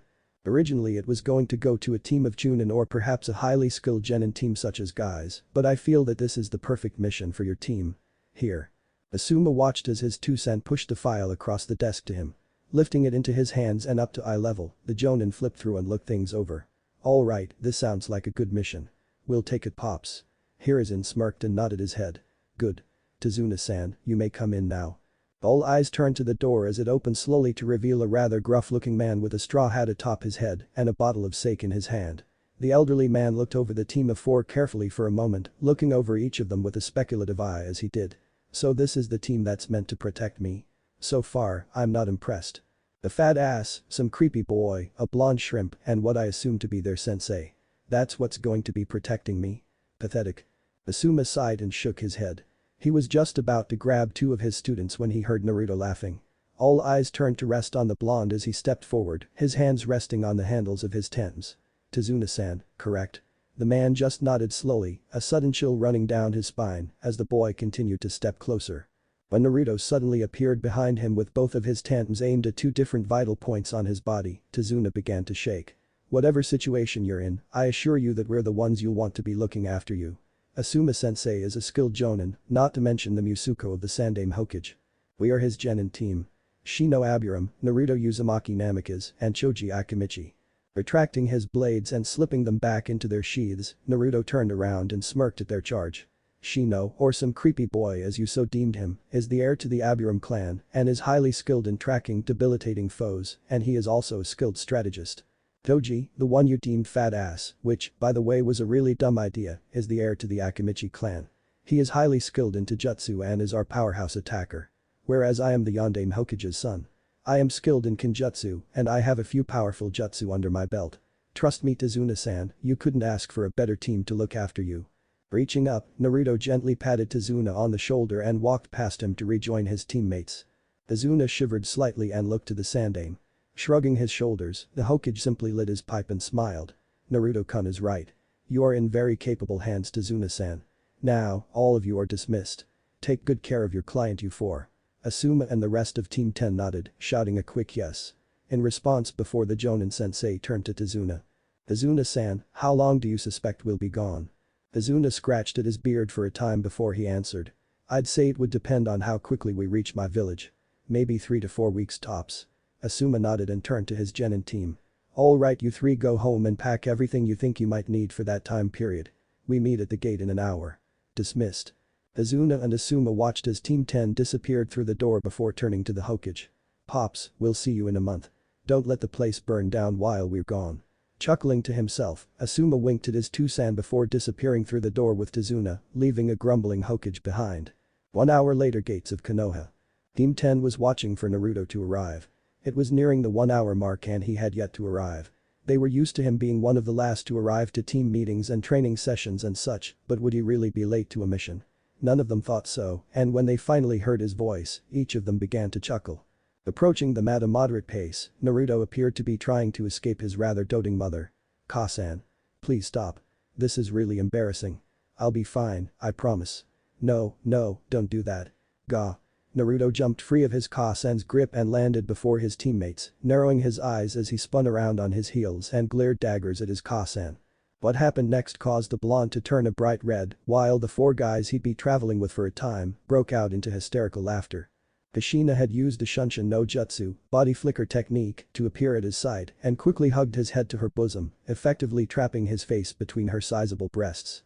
The beautiful Ritiid placed a number of kisses atop his head and forehead and squeezed him tightly against her. "You'd better be okay, Naruto-kun. I won't be happy if you come home missing an eye or an arm or something. I don't care if it's just an easy C-rank mission either. Anything could happen, so I want you to be careful, look after your teammates, and make sure to protect your client. Don't you dare fail or you're not going to have any ramen for an entire month when you get back." Naruto paled at that and looked up into his Kasen's eyes. "You're kidding me, right?" Kushina shook her head and smiled widely down at her Musuko. The blonde groaned and shook his head. "That is so not fair." Fine. We'll be careful and the mission will go really well. I'm not about to lose my ramen." Kushina giggled cutely and nodded again. "Good. Now, go on and get going. Look, you've kept your teammates waiting. Goodbye, Musuko. Have fun." The young Uzumaki Namikaze boy shook his head and turned around to face his team. "Did you enjoy the show? Please let's just get going before she gets too clingy again." When Kasen heard I was leaving for a month, she clung to me and started crying. Shivering at that, Naruto dodged another hug from his upset Kasen and dashed off down the road. "Please, just hurry up and let's go. Kasen's acting too weird. It's uncomfortable, Dadabeo." Everyone laughed again and, after wishing Kushina Uzumaki a fond farewell, they took off down the road to catch up to the excited young Uzumaki Namikaze. 20 minutes later on the road. As Team 10 walked along, they were all talking about random things that were of no real importance to the mission, and they weren't even really getting to know one another. Asuma had talked with Tazuna for a time, while Shino kept watch with his Kakachu in front. Meanwhile, bringing up the rear was Choji and Naruto, just talking about random nonsense, such as the food they packed and Choji's crush on some girl he met a few weeks back. Suddenly the team came across a puddle and Naruto, Shino, and Asuma all realized the problem right away. Naruto leaned in close to Choji and whispered the problem to him, while Shino and Asuma prepared themselves. As they passed the puddle, the demon brothers leapt from the puddle and began their attack. As they closed in to attack Asuma, Choji slammed into Maizu, while Naruto stopped Gozu with his Nadachi. Asuma and Shino stood guard in front of Tazuna, while the two friends challenged the Kiri missing nin, known as the Demon Brothers. Gozu and Maizu looked to each other and nodded their heads. Releasing the chain, they separated and began to attack their individual opponents. Gozu continuously tried to pierce or scratch Naruto with his poison gauntlet, but each of his strikes was blocked quite skillfully. Eventually, when Gozu got fed up with his opponent blocking, he attempted to go through hand seals, only to lose the fight in that moment. Naruto smirked and spun his Nadachi in a circle at his side before swinging it forward and shouting out, "Reisen no Chakura no Nami, spiraling chakra wave." Shooting forth from his sword were 3 spiraling streams of yellowish chakra that slammed into Gozu and sent him crashing to the ground, numerous gashes suddenly appearing all over his body. Try as he might, the young missing nin from Kurigakure couldn't rise again. Meanwhile, Maizu wasn't faring much better against Choji Akimichi. Despite the young man's girth, Maizu couldn't land a blow. Well, it was true that all he had to do was land a single blow and the poison would likely do him in, the Akimichi was either blocking all of his attacks with a kunai or dodging under or around his attacks. Eventually, Choji got tired of the dance routine and threw his arm forward after shouting out, "Buben Baika no Jutsu, partial multi-size technique," and nailed Maizu in the face with a rapidly expanding fist. After Maizu landed beside his crippled brother, Asuma tied them up and strapped them to a nearby tree. As soon as the fight had come to an end, everyone instantly turned to Tazuna and narrowed their eyes. "Talk. Now." Tazuna shriveled under their intense gazes and caved soon after they threatened to leave him there. As he talked, they learned about Geto and the trouble in the land of waves. When his tale finally ended, the 3 genin turned to their sensei who ended up letting out a heavy sigh. "If this was any other team, I'd suggest we turn back and leave Tazuna-san to his fate. We're likely to encounter a much stronger opponent next time, and while I personally don't like it, I'll leave the decision up to you 3. What do you want to do?" Naruto, Shino, and Choji each turned to each other and decided to talk things out. After a short time, the young Uzumaki Namikaze turned to his Jonin sensei and smiled. "We've agreed that we will not leave Tazuna-san to the mercy of Geto and whoever else might be out to kill him. However, it would be a good idea if we sent word back and requested another team's assistance. Can you please send word back to Jiji-sama and ask him to send us backup as soon as possible? He should also send a team to retrieve these 2, as it wouldn't be wise to simply leave them here." Naruto explained as he nodded towards the demon brothers. "Personally, I think it would be wise to remain here until our backup arrives, but it might be a good idea to leave it up to a vote." Asuma nodded his head and looked at Tazuna. "Tazuna-san. Do you think Gato might send someone to kill your family once he learns the demon brothers have failed? Tazuna frowned and shook his head while shrugging his shoulders. I don't know. I figured he might send ninja after me, but I don't know what lengths he'll truly go to in order to get what he wants. Personally, I'd like to return home as soon as possible. The Jonin sensei nodded and turned to his students. I'll send the letter to Pops and we'll wait until I get a response. After that, we'll continue on. Understood. Naruto smiled and nodded his head. Yes, Asuma-sensei. Each of the genin stated in unison before they took Tazuna off to the side and sat with him to discuss more with him about his home and his family. Meanwhile, Asuma began to write the letter to his two-san. 3 hours later. As Team 10 was nearing the edge of Fire Country, they heard noises off to the side of the road and were quickly on the defensive, each of them taking up a position around Tazuna with weapons at the ready. In an instant, a second Konoha team was in the clearing, each of them with their hands raised in a placating manner. Hey, no need to act so hostile. We were the closest team, so Hokage-sama sent us. Isn't that right, team? Everyone in Team 10 recognized one of their backup team's members immediately. Naruto Uzumaki Namikaze. Upon noticing each other, Naruto and Naruko rushed to each other and hugged each other tightly. Naruto. They shouted in unison. Hey Itado, looks like this is our first mission together, huh? Naruto smirked and nodded his head. Yeah. Those two Chunin a while back were a piece of cake, but the mission's gonna get a lot tougher, I'm sure of it. It's good to have you here, Naruko-chan. We could use your help. Asuma chuckled and nodded his head. Yes, Naruto is right. It's good to have your team here, Kurobi-san. Your team has more experience than ours does, and you've been out of the village far more often. Your team's experiences will be invaluable here. I'll explain everything in further detail as we move. We're almost to the border. We'll take a boat from there to the land of waves. Once we reach the opposite shore, Tazuna has assured me it should only be a matter of hours before we reach his home. We'll have to keep a constant watch until then. Everyone nodded and soon they began their journey again with Naruto sticking by Naruko, both of them talking about what their teams had been up to before they met up. Meanwhile, behind them, standing next to his other teammate, Marco was gluing daggers at the back of Naruto's head while his hand was constantly hovering over his kunai pouch. It was obvious that he did not like Naruto Uzumaki Namikaze for some reason. Shino, having noticed this, turned to Choji and pointed discreetly at Marco. Choji-san, we may need to keep a close eye on that one. The mission may have become easier or it may have become much more dangerous. I say we should be prepared for absolutely anything. Choji nodded in agreement and cracked the knuckles in his fists before whispering back to his bug-using friend. If that jerk tries anything to hurt Naruto or Naruko-san, I'll kick his puny ass. Shino nodded at that and the two continued to watch not only Marco, but their surroundings as well.